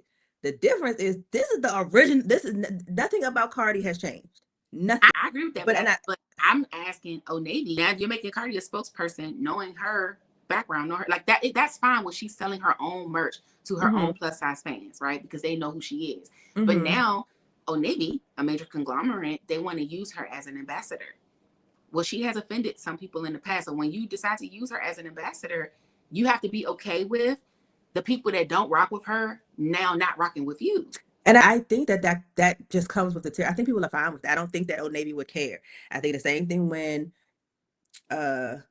it's when certain people say stuff about whatever. This whole thing with Jay-Z. So this is Samyra's point, right? Follow me. If Old Navy had Chris Brown as an ambassador, first of all, would they even? They probably wouldn't, because of all the controversial things that he has going on with him, right? And the reason why is because Chris Brown, his shit ain't even got nothing to do with clothes, right? People would feel like, you partner with Chris Brown, he's been, abusing women, he's got all these issues, don't even got nothing to do with clothes, but they wouldn't attach their name to him because of the fact that people would not be okay with that, right? I think this is the point. Cardi can make that joke and have that banter with fat people, and the larger public doesn't give a fuck, because that's not egregious to them. And so they're like, we're still gonna rock with her because we also don't care. Like, yeah, y'all fat ass bitches. We agree. And so that's why Old Navy can have her as a part of the campaign and not really take a hint. And I think that's Samyra's point. Like, y'all don't, like, people can talk about fat people and y'all don't care. Y'all don't give a fuck. Y'all think fat people don't, y'all think they deserve the whatever, being the butt of the joke or being the, whatever it is. When I say y'all, I mean the greater public, right? Y'all think that it's okay. Y'all think that they deserve and really the intersectionality is, we see it all the time and we deal with it as Black people. We see how people can be blatantly racist and then still have companies and conglomerates and things like that support them and still get all the things. And we're like, yeah, that person's racist, but it is what it is. They still gonna get the things. And as Black people, we have learned to just basically not accept it, but it's almost like we know what it is. So it's like, why are we even going to argue with you about it when we know that y'all are going to do whatever the fuck y'all want to do and y'all don't give a fuck. And but I think her issue is that she's not giving, like, she's not letting it go. Whereas a lot of fat people would just be like, that's how it is. They don't give a fuck about us. They don't care. They say whatever they want to say. They treat us any kind of way and we just move on. A lot of people, I think, want her to just move on, and she's not just moving on. I Now, think it's a two thing, because I also think about like what you just said, right?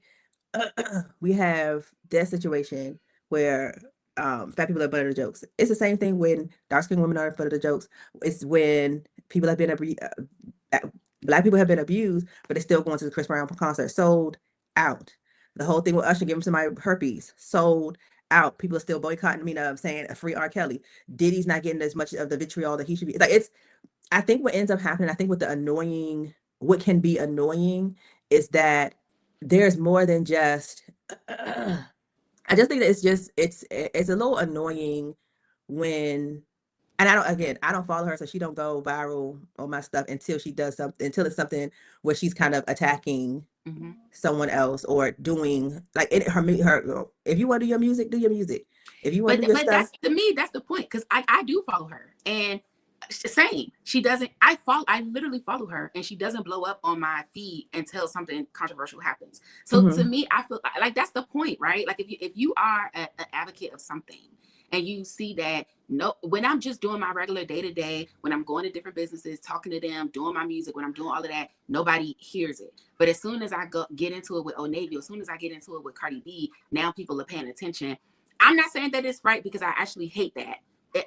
I hate that. But you can't take away the nugget that, hey, when it's controversial, you get seen, you get eyes, you get ears. But I think that but I think the other part of it is you make it controversial, and then you have women who are your same size or larger or whatever, and they feel like, I don't agree with fine.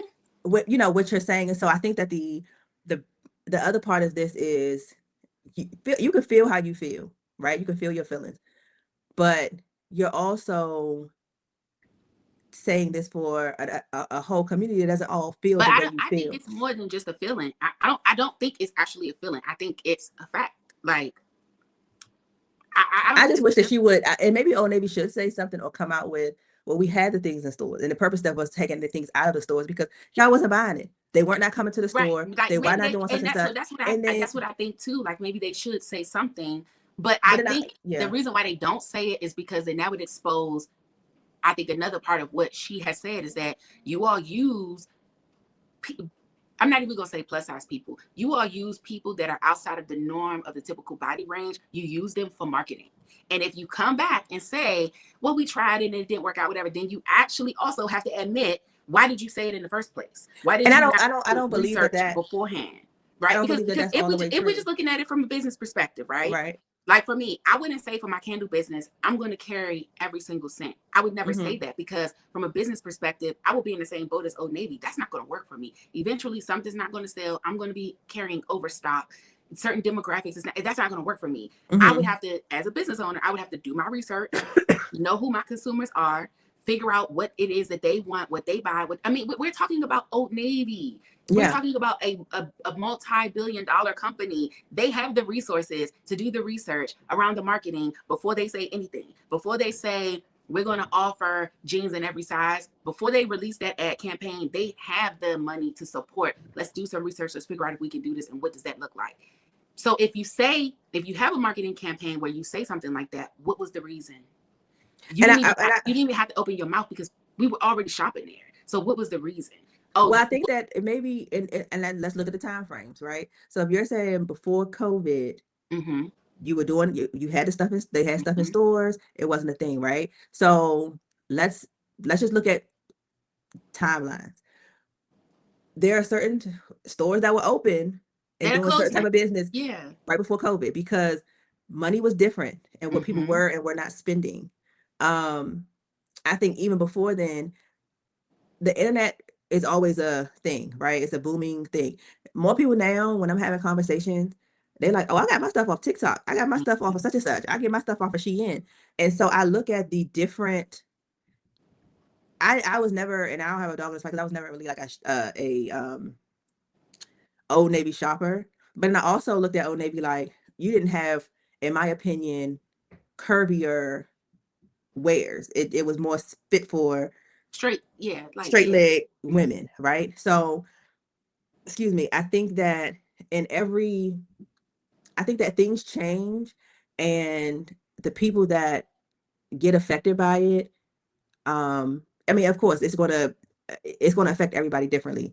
But I think that I don't know if we ever, when people start saying stuff, or when they go off on these tangents and different things like that, I don't even know, because again, I don't follow her. I don't know if she was like, well, let me ask the question.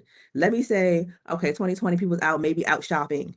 A lot of places don't hold a lot of things anymore because Absolutely. more people are getting off of Amazon. Post- Yeah. Mhm. People are delivering because people don't really want to go. Look how many malls, just in general, So, malls have yeah, closed. The I movie agree. theater over in Wardle is getting ready to close. So I think that there are things that are changing. I think that if they already had people coming into Old Navy, right? You have already the small to me. I don't need to broadcast to them, oh, we have you all's closing here. We see that more people are shopping online, and I think that that's the thought process. If we have a lot of plus sizes that are going away online, maybe we should start having them in stores to make them convenient for people. Marketing, that may make sense. It becomes a little bit more widely available. You do that, and people are still preferably purchasing online. And a lot of times, it's not because of sometimes their own thing. I don't. I'm a bigger girl. I just don't want to go Yeah. in store. Yeah. I don't want to do such and such. So the marketing team, we can. I think it would be the same thing as if, let's say, for 6 months or a year, everybody's always getting a Taurus candle, Mm-hmm. always buying it, right? So you're like, okay, and then you stock up on the Taurus candle and it's still selling out. So now your mindset is, okay, showing from today, the marketing is they love this Taurus candle, so I'm going to make more of this. Well, Mm-hmm. let's say something changes, and let's say you come out with a new candle, something happens in the market where people don't have funds to just start buying stuff. So now you have an abundance of this Taurus candle. Well, the people that can still buy it are like, you don't never had a Taurus candle in stock. And it's like, well, because things have shifted, things have changed. And while you may have not been paying attention, or you kind of been being an influencer doing this, and now you want to come back, well, things have changed in that time frame where whatever. I think that we don't. And I would question, is it my responsibility? I promise my customers something. Is it my responsibility as the business owner to communicate with them that Right. if I offer free shipping, right? If that Mm-hmm. changes and I'm like, I can't afford to do that no more, y'all. I got to charge y'all for shipping. I personally would, now I need to post something like, hey, in 2026, moving forward, there will be a slight fee for shipping, costs, everything's going up. Like, Right. businesses do it all the time. They come Yeah. in, like Shein just came back and was like, hey, it used to be free returns. I think now they changed it to where they're only going to give you a certain amount of Like time the return stuff like and that. whatever. So, okay, oh Navy, why couldn't y'all come out and say, look, we're changing things up. We're switching it up. We're Right. going to do things different now. Instead of leaving it is not saying nothing, but then Right. when somebody call you out for not holding up to your promise that you made, we'll say it was 10 years ago. Somebody calls you out for not holding up your promise that you made 10 years ago, and you remain quiet, because they could have easily released a statement, Right. say, based on the demographic or whatever they wanted to say. They could have released a statement, but they didn't. So to me, that also sends a message like something happened. Y'all It could be, it's she's two calling it things. out and y'all ain't saying shit. It's That it's lets them know a it's a reason why they're not saying nothing. But it's a two thing, right? Because I can say something and squash it, and then Old Navy be one of these stores that fall off. I cannot say something, and the people that don't agree with her start shopping at Old Navy. But I also feel like that is the point. So basically, Old Navy is also rage baiting. So it's okay for them to do it, but then she, I never said. So my thing is, it's not. I don't look at it for either one, yeah. right? I'm like, again, I don't have a dog in the fight, but I'm also like, you're doing all of this, and it's also promoting. Yeah, I honestly don't think that she still wears their clothes. She just did an Old Navy haul. I really think that her main issue with them is y'all said y'all was going to carry these clothes in stores and y'all aren't not carrying them in stores, or not the full wide variety of it like you said you was going to do, and you ain't saying, you just stopped doing it and you ain't even say shit. So like, I'm going in thinking I'm gonna have one experience and then get there and having a different experience. Yeah, but I'm gonna also say, if I'm Old Navy and you're the only person really saying something, I'm not talking to you. It'll be the same thing as like how Beyonce's like, if one person saying, it could be a million people saying she in the Illuminati. What I look like putting out a statement telling you I'm not in the Illuminati? Buy the music or don't buy the music. I'm not doing all of that. But I think with Samyra, I think they have the power to do that because they're the major company. Like, oh, this discourse is not hurting Old Navy at all. In fact, I agree with you. I think it's helping them. I think it's helping them, and I think it's her. Disagree with her will shop with them just to spite her probably, right? So they don't really have a.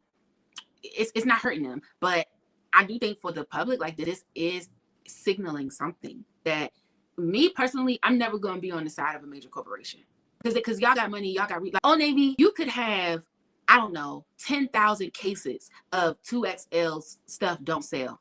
It doesn't fucking matter. The amount of money that you made off of us already, you can eat that. No, it's which I can get with. Oh, you, but then I'm also like, it sounds fine because it's us as the consumer talking about it. If I were the Old Navy business, I'm not losing nothing. I don't care that, and that's fine. But again, why would I be on me as a person? Right. I'm not saying I'm not even on. I'm not on. Like I'm never going to be on your side. You making money hand over fist. I'm never going to be on anybody's side. First of all, you're making more. Listen, but this is not about for me. And what she's asking for is not crazy. She's not saying, "Oh, Navy, give us the clothes for free." We're still buying them. We're still paying full price. All she's saying is, can y'all have them in store? Because the reality is, even if you have them in store and they don't sell, what's the difference between having them online and they don't sell, and in store and they don't sell? Either way, they're still not selling. Well, I think sometimes with styles that end up not selling, that goes to clearance, that whatever. Like, you know what? If it's hanging on the rack versus being in a warehouse somewhere, what is the difference? I think that other than customer satisfaction, shipping. I don't know how the whole manufacturing works with getting things out, because getting stuff online, I could order something online. They say I want to have it in 3 to 5 days. That doesn't mean that it's in warehouse. It doesn't always mean that it's in warehouse. So when you're, one of the nicer things with online stuff is depending on where they're getting it from. If someone said, not saying like a Amazon where you're going to have it overnight, because of course it's in warehouse. If they're saying it's going to take 5 to 6 days or a week, you have order for 20 of these, now we need them to be manufactured to go out. So it just depends on how their manufacturing work. Do we have the full load in the warehouse, or is it something when it's sold out, yeah, we're still selling it, but now you're going to have to wait for us to have a new shipment that's coming in because it hasn't been ordered. So it is cheaper for me to wait for people to order it online, to actually have already manufactured it, had it in store, and now I have to have more things in the warehouse than I needed to have in the warehouse. So I think it's an abundance of. But again, I feel like that's Old Navy. That's minuscule. I understand that from a consumer's perspective. I understand that from our perspective. Like that, y'all have made so much money that I'm looking at it as right. But if you're a communist country, I want everything that I want to get. I don't care. I want all of it. True. That doesn't make sense to a communist country. You're talking socialism. Well, let's have it where it makes sense. If the mindset is to, not necessarily. I'll use me for an example. Wicks for candles are super cheap. So if I stop making candles today, I would have an overabundance of candle wicks, right? So if I needed to make wicks extra longer in my candles, that minuscule change is not going to affect my business that much, because wicks are very cheap to begin with, and I have a bunch. So what I'm saying for Old Navy is, you all are already making the clothes and you have them, right? To say that where they're sitting in stores and they're not being sold, to me, that doesn't affect you that much, because the not being sold part would happen whether they're sitting in the store or whether they're sitting in a warehouse or whether it hasn't even been manufactured yet. The reality is, if things are going to sell, things are going to sell. If they're not, and then you don't apply that same argument to a small. You can have a whole pallet of smalls that don't sell, and so then now what do you do with those? But I think put them on clearance. So you have to figure out whatever it is that you're going to do as the business. How am I going to move this item? So then why can't you do that same thing for these other sizes? Right. I think that I just wonder if I'm just going to talk about for me being out. When I'm in the stores, I don't see a lot of plus size women in the stores. I'm in the stores, and I'm just talking about in my vicinity. That's not necessarily what I see. I don't see stuff every day, but on the weekends when I'm out and about, that's not the demographic of people that I see on a regular basis. I think that we talk about, because I don't know I'm what 1X. The highest I've been was maybe when I was whatever. But there were stores that I know I would find stuff. I could go now as a medium into Old Navy, and the clothes that they have in there don't fit me good. Right? So it would be the same thing as I was like, I'm a curvier girl. I was like, I'm a curvier girl. I am a size medium, and y'all don't have the clothes that fit me. I can't go in there and just grab something. More often than not, people, well, girl, you're a medium. Why do you care? Kind of thing. I think that with the Old Navy brand, and I think I just want, these are just questions for the cosmos. I wonder if were the people actually coming in to buy? Does it make more sense to, okay, they're not coming in to buy. We know that they're still buying online. Does it just make sense for us to keep them online? Is that something that in the marketing, in the conversation was said? They don't have uniforms. I get so annoyed. What happened to that? They used to be up for uniforms. Now, and this is the other thing. You can go to other places. Like I just looked for where Jonathan and Joshua and the one at Whitmore, Old Navy and Whitmore does have it, right? So they do have uniforms. So I looked to see where I could go to pick up uniforms. What I've realized is there are a lot of places where they have just an abundance of uniforms at the end of the school after September. And so you think it's more of a demographic thing? Like I think get a handle on the demographic. Definitely think that, because I'll say this. I'll go to the Walmart up here, and I used to, especially when I would go early, I used to get a whole bunch of uniforms. And it was there. I say by June they had, or maybe July, they had uniforms out, and I was picking them up. I went out again, pregnant. I'm later. Barely could find uniforms. I went to the Walmart out where you are. They didn't really have uniforms because they don't wear uniforms. Charles County don't wear uniforms, right? But it's 15 minutes from where I live at that do wear uniforms, right? So then if it's like, it's nothing in there, no, that's been washed. Bye, boy. So I think about that as well. So would Walmart specifically say, I'm going to make this amount of uniforms for PG County because we know PG County folks wear uniforms? Well, everybody in PG County, most of the time, they have a whole variety of shirts, right? My school does light blue, and Johnson School does light blue, white, and red. But the only people that wear red is the fifth graders. So do I have in store all these red shirts when I know that maybe only 2 schools have red shirts? Or and I've seen it tapering off the year because not as many kids going to school because we don't have as many or whatever. Some of the schools are no longer doing uniforms and they switching it up, right? So for high school, 9th graders wear one color, 10th graders wear one color, 11th graders wear this color. How much of this stuff am I supposed to have in store when maybe 100 kids wear this color and then maybe 150 wear it? It just becomes what starts to make sense. And a lot of people especially after COVID, are ordering everything online. Even when I go into Old Navy, because I like to get the boy stuff from there, they don't even have a whole lot of jeans and stuff, 4T, things like that. So it's not, I guess I look at it as, Samyra, you're not the only person or the only demographic that's being affected by what Old Navy is carrying, because they carry a lot of baby stuff because people gonna buy an abundance of baby stuff. When them kids get the 2T and 5T, they don't have as much. So then I am going online to purchase for that. I think sometimes, I guess why I get frustrated is I shop at the same stores and it don't be about a plus size. I don't get the same things that I need to get for my children, my kids, because a lot of people don't have the money to shop for. I'm not spending $18 on a 4T shirt for a child. No, I'm not doing that. So does it make sense to keep a whole bunch of infant or toddler shirts when these parents are not paying for it? The parents I know that's going to pay for it are more than likely the ones that are upper class who are just really ordering their shit online. They're not going into the stores, not in this area. Yeah. Now, if I go to Herndon or somewhere like that where it's a usual, I'll probably be able to find a lot more stuff in store. When I look on, and I would say that's one of my biggest critiques of Samyra is that I feel like she doesn't express enough to me how she lives in Southern California. And the things that she complains about and the issues that she's having, I have not been to the Old Navy in Southern California, so maybe they don't because the Old Navy in Waldorf, I could find me whatever I need in there, different demographic. Maybe the Old Navy in Southern California, they're not carrying the sizes, but I feel like that's my critique of her. She doesn't do a good enough job of expressing that this is what's happening in my specific Old Navy, in my demographic. Like this is where I'm at. Right. It comes off as if this is what's happening everywhere. And I think that's the other thing. No, it's happening everywhere. No, it's happening in Southern California because that is the Southern California in period. Southern California period prides themselves off of skinny. Everything is skinny. Everything.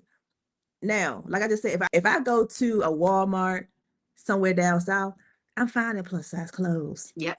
I'm finding the larger sizes of beans because they have more kids that they haven't. That like it just is about the like you said, the Democrat. I get annoyed that in Maryland we barely have any super Walmarts. Why is it that all the super Walmarts are in at this point in DC where the demographic Caucasian? Mm-hmm.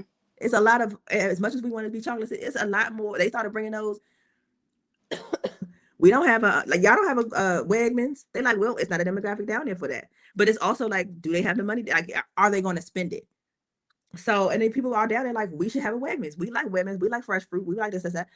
Trader Joe's. But you can find one in every corner in California. You can find, holistic. It just is a whole gambit of where you are in this country. And every Old Navy in this country does. There are some places that sell all of the sizes, and they prefer not to sell smaller sizes because they know small people really up in it like that.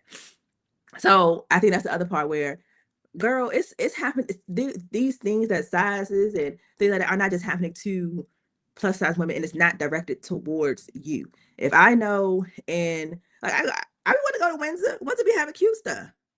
Windsor don't have my size cute stuff, or different things like that. But there are some locations, depending on what their demographic, they do carry larger sizes because those people are in that area. Mm-hmm. So I think that's the other thing. When I'm online, I can market to anybody, anywhere. So you can get it in California. You could get it in, you know, Colorado. You could get it wherever. I ain't nothing big about California except the size of the damn state.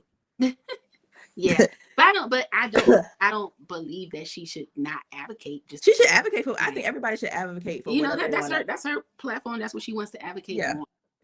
I give her that. But I think the issue. I think what people have taken issue with her. It's just that this fight to me is really not worth it. But it's very specific what she's complaining.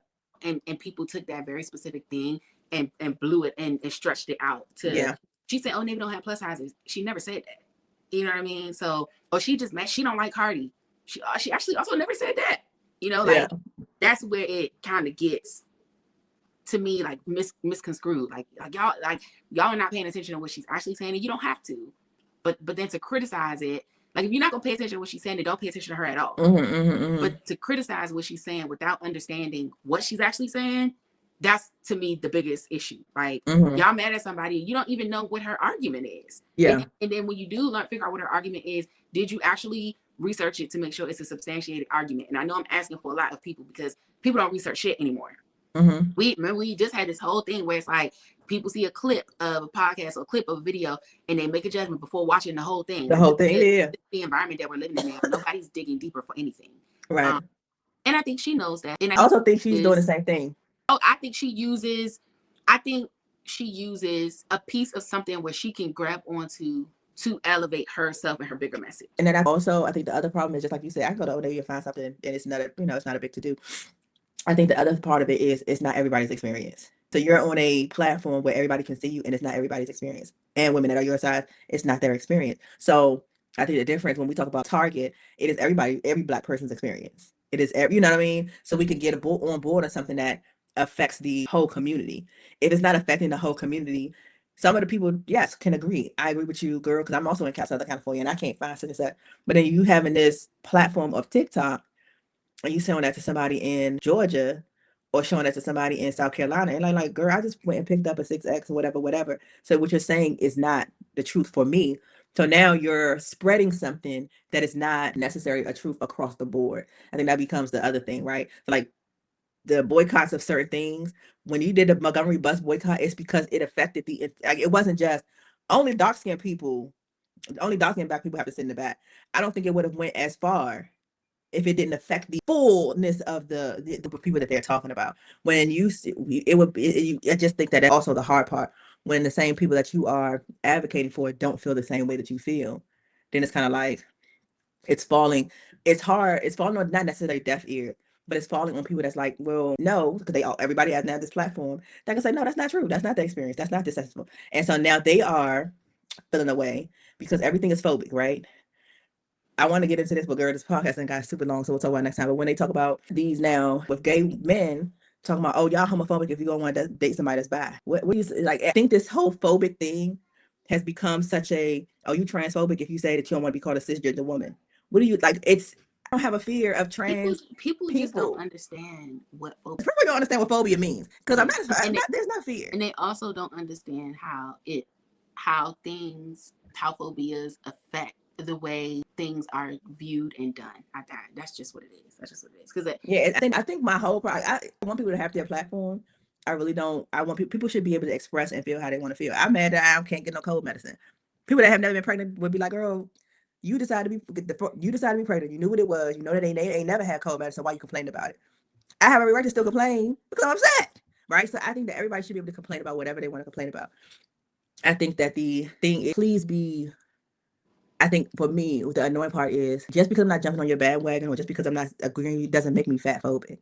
That doesn't make me any kind of like you're putting me in a box and now I'm irritated because it's not just the fat phobia, it's transphobia if you don't agree with this. It's you don't like gay people because you don't agree with this. If I say I don't want to do such and such, oh, you cookie phobic. It's like what are you talking about? Just because I can have my own opinion or feel, and the moment somebody say, well, I don't agree with that, oh, because you're fat phobic. Are you kidding me? What are you talking about? Yeah, I agree. I agree. I think sometimes when you don't agree with something, it is a phobia showing, but not all the time. Doesn't mean that. Like, I don't like that's like somebody saying, like, I'm not going to this gay person's wedding. If the only reason you're not going is because it's a gay wedding, that's homophobic. But if you wasn't gonna go just because you don't feel like getting out the house, I don't care if it was 2 straight people getting married, I still wouldn't go. Then that's not. But so that's the thing. The reasoning behind why you don't agree with something is where the problematic thinking and the phobias come in. Like, well, that's the hard part, right? Because you could say that, and then if I say I do not want to be in a relationship with a man that sleeps with another man, I don't care that he also sleeps with women. I don't want to be with a man that sleeps with. Well, right, now that's not that statement is not homophobic because you don't want to be in the relationship because you preferences that you don't want to be in a relationship. Mm-hmm. That man liking men and women, him liking men and women, you don't care about what he likes, right? If I'm just hearing you correctly, you don't care about what he likes. He can like whoever he want to like. You just don't want to be in a relationship with him. Right. But that in itself is not the phobia. The phobia is when people say, well, like you start to talk about how you feel about that person. So when people say, I'm not dating no man that want another man's dick in his ass, that's where the phobia comes in. Because it shouldn't matter to you what he wants in his ass. If you don't want to date him, you just don't want to date him, right? It shouldn't matter to you. You shouldn't have a feeling or a negative feeling or a care about what he wants to engage in. That you want to engage in that's fine. Do you? I don't have no issue with it. I don't want to be. But that's what. But see, this is the thing. You could say, so you're saying that, right? But the way the act of being gay means that you are sexually intimate with another man. Mm-hmm. So inevitably, that's what's happening. Yes. So me saying I don't want to be with someone that wants to be in a sexual relationship with another man. It's the same thing. It's just vulgar as hell as me saying. Well, I don't want not the vulgarity, but the judgment. So like when you just say like the act of him being with another man, but you're not judging him because of that. Right. But I think that the other thing is vulgarity changes the perspective of how people look at what you're saying. Right. Because I literally said the exact same thing that the other person said. It's just vulgar. He can also say, I don't care that he enjoys that. That's his business. But that dick in his ass, I can't get with. I guess it's more part of the vulgarity is judgment. Like so you got to put a little judgment on it in order for it to be vulgar. You know what I mean? I think judgment is going to be whenever. Because if you're saying, because this is what, and I'm giving you the argument that the people are saying to me, or to you that are saying it. Oh, so you judging me because I'm attracted to other men. Technically, yes, because I don't want to be involved in that. I'm judging you. If I say, girl, I don't know how you do it dealing with him, because he just messed with all type of women. I'm judging him off of the act of, you are messing with a lot of women, and I just can't. There has to be judgment. There has to be some form of judgment for you to make how you but feel. Maybe it's more like, because when we talk about phobia, we're talking about like an adverse feeling, a dislike or hatred, right? So I guess you can have judgment but still not have those things. Like, correct. And I'm not, if you're saying I'm not afraid, listen, I have been big, I have been small, I have been all of the things. Because I don't agree with exactly what you're saying, doesn't give me a fear of fat people, a dislike of fat people. It doesn't do that. It just have my own experiences being in a smaller or a plus size body, a shapely body. But the fat phobia is deeper than people actually realize. And I think sometimes it's subconscious. For example, I'll give you this example and then we could get a friend of mine, some weight or whatever. And she's telling me about an experience that she had prior to, where people around her were losing weight and giving her their clothes that were too big for them, right? And so she was like, don't give me your fat clothes, right? And so I said, well, what are the size that you like? If they giving you 18s, was you in an 18? She like, yeah, but like, giving me their fat clothes. They done lost their weight. Now they want to give me all their big clothes. And I said, so that perspective and that comment is rooted in fat phobia, because ultimately you are the size. So they're giving you clothes that they think will fit you. You are seeing them as fat clothes because somewhere in the psychology, there's a negative connotation around this size that you are, this size that they were, and now they're a smaller size. So they're giving you clothes from when they were a bigger size, and somewhere in you there's a negative connotation about that, because your response is, don't give me your fat clothes. You're not saying that their clothes are not in good shape, right, and that it's not of good value. You're saying, don't give me your fat clothes.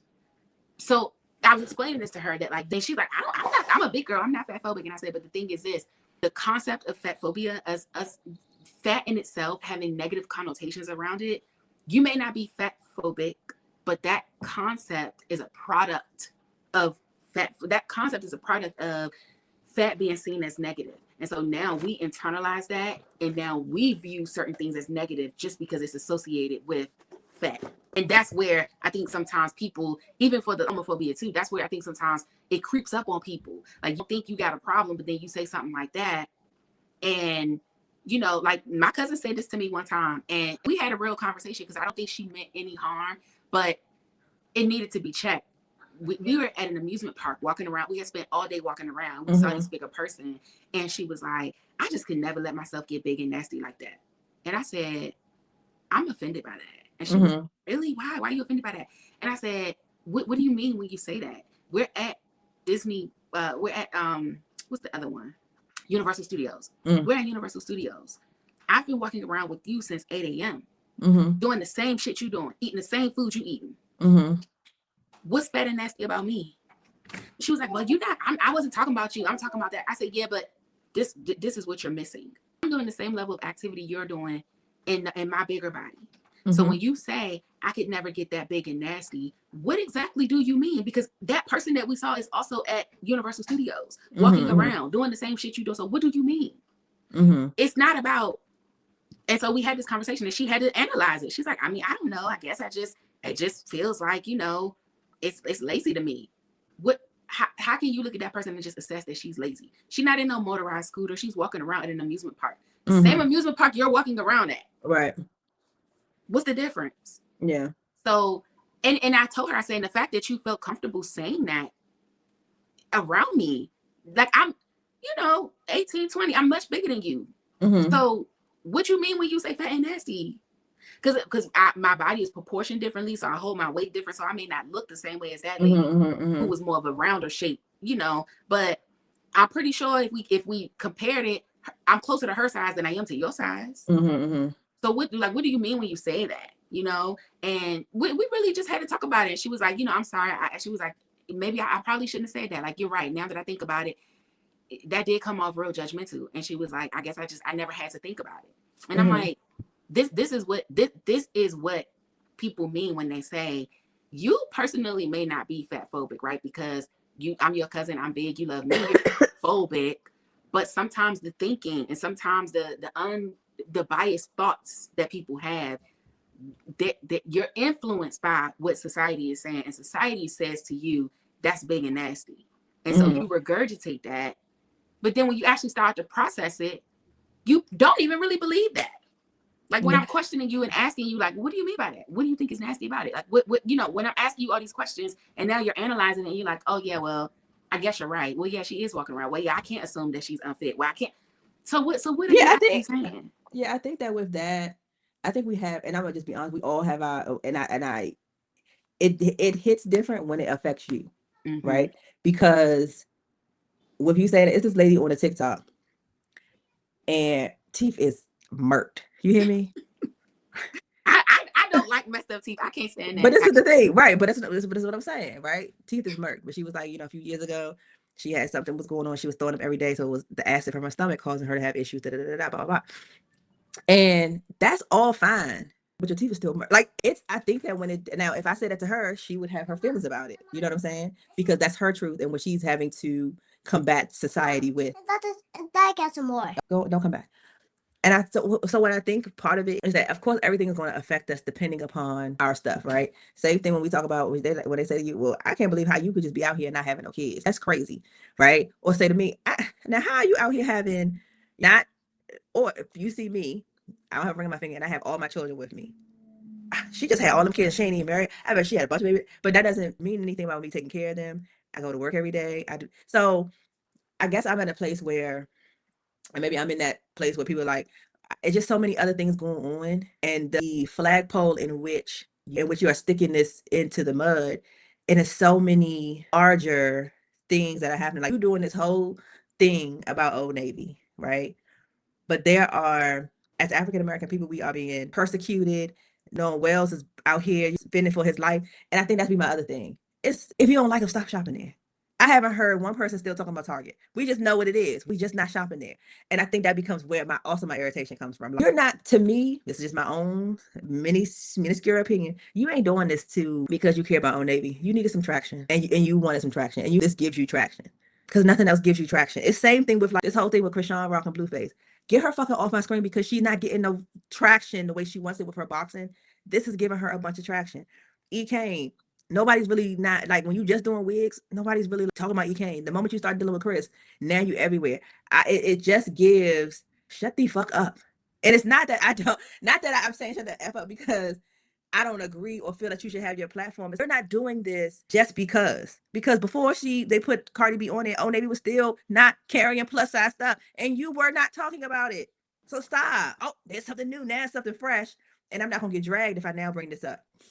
And I think the other part people are starting to see, like, again, a lot of people got on her bandwagon when the first time with the whole Cardi B thing. Cool. Now it's like, we ain't heard from you in 6 months, Samyra. Now we look at your views, it goes from 500,000. Now we're talking about 2 million. It's like, oh, and that we see what's happening. I'm cool with people that's like, I follow her just because. I feel like talking to those people and really like involving yourself in that community of people that really are standing with you is an amazing thing. It's when you're trying to grab people off of controversy that I guess annoys me because it's not genuine. And to me, I feel like it's not genuine. If you talking to your fan base and being like, listen, y'all, then the other part of me, when you say, but she just did an Old Navy haul, don't fucking talk to me. You cannot come to me because they say this about and I ain't going really go into it, but and they ain't bringing it for real. But it'd be like when people say, when Black people are talking about Black power and it's standing for, and you got a white or ambiguous white, stop talking to me. Don't talk to me about it. What can you say to me, because you're really now only going off of your perspective and not the perspective of your wife, because you don't have one that has the same thing. So you can't talk about the whole of the Black experience when the whole Black experience is not yours, baby cakes. I think that'd be my thing. Like, I want everybody to feel their feelings. Say it out loud. Be Black and be proud. Be big and be proud. Be skinny and be proud. People that talk about, we see on the street that's so super skinny, it's like, girl, she need a sandwich. How many times that girl need a sandwich? As bigger people, we say that, but the moment somebody say, girl, you probably don't need that sandwich, now we offend because it's our own situation. But then we talk to that person, it's like, well, I was anorexic, I'm just now starting to eat again. Now you feel bad, because the thing that is going to be the case all the time is the first judgment is literally going to be what you see in your life experiences. You have people that's alcoholics, and then you don't realize, oh, they're alcoholics because this is what they had to go through. This, when their mother was, when they went, it's a whole bunch of things. And then you feel bad when you know the backstory. We are not a people of waiting for the backstory. We are not a people of, I like a lot of change. We are a instant gratification. I see it, I say it, I move on. And that's literally what life is for us. Oh, I ain't really like that. Okay, well, anyway, I'm gonna go on to whatever I do like. And I think for us, if we keep hearing the same thing, you can't tell me, child, I cannot stand the mangoes. But I went up to the mango cart and I tore them up. What? For 3 weeks, we been literally, and I didn't know this, of course, like I said, you said, because I don't follow her. For 3 weeks, you've been harping on Old Navy, and then you, LaToya, tell me she did a haul. She still shops there. She still shops there. I didn't get, and I think that's the other people that think, the other thing that people feel like, oh, because of a patron of day, I can say what I want to say. It does not come off good. You can't say, don't, the framing. You can't stand Target. And it'd be different. Well, I can't stand it, but it'd be different if the framing was this. I love Old Navy. That's one of the places where I can find my stuff. But lately, I'm noticing they don't have this or that. Or I'm noticing it's been a big change. Or, I love Old Navy, but I'm noticing this happened. The framing of it is like, again, this is my critique of her. You also don't frame it that you're in Southern California. You know what I mean? Like the video need to start with that. It's the I want to grab the attention. I want to get the views. So I know if I say it this way, it might be taken out of context, but it's going to reach more people. It's going to reach more people. But then my other thing is, then don't get mad when people start really coming for you, and then always, oh yeah, everybody fat forward because they're saying, I don't agree with your opinion.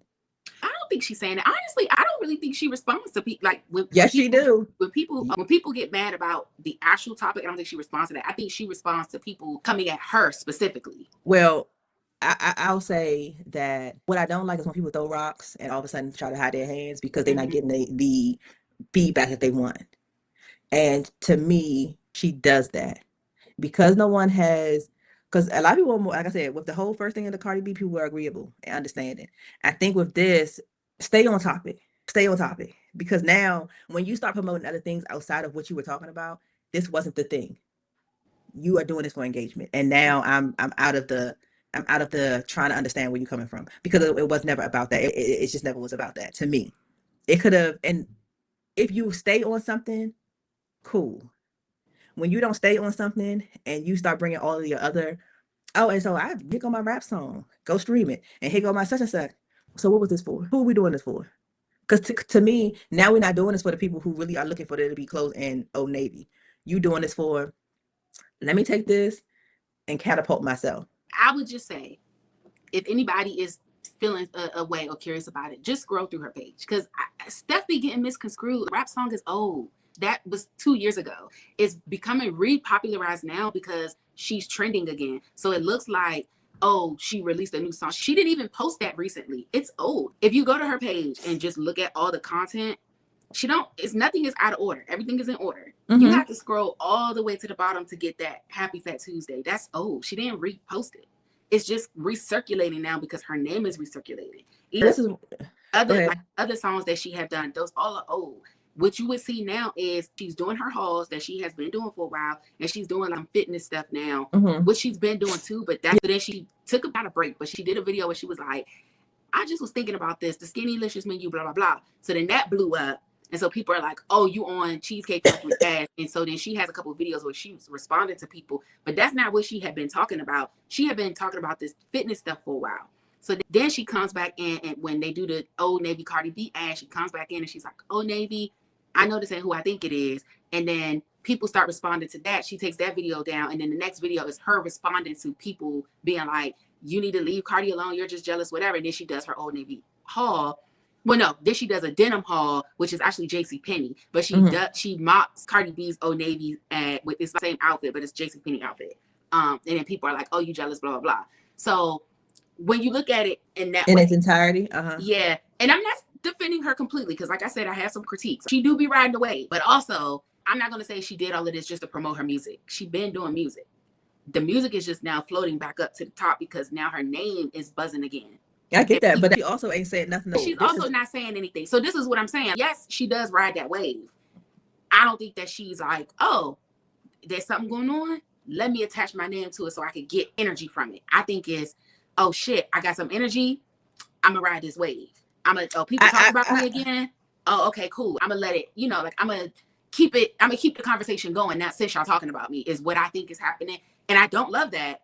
I actually don't like that at all. But I don't think she did it. I don't think she starts controversy to put herself out there. I think the controversy puts her out there and she takes advantage of that. I can't. The only reason I say that I cannot fully agree is because she knows, because of who she is, she knows what can be said that's going to cause people to look at her. Yeah, I'll and so if you're telling me, because I've seen her working out, I think she's done a couple of marathons, things like that, just kind of sporadically. That fell off months ago. I have not, as much as I'm on TikTok, I don't really see her. I think that anybody, and I only say this because of when I think about how Kevin on stage does his stuff, anybody that's looking for traction, they know what's going to give them the traction.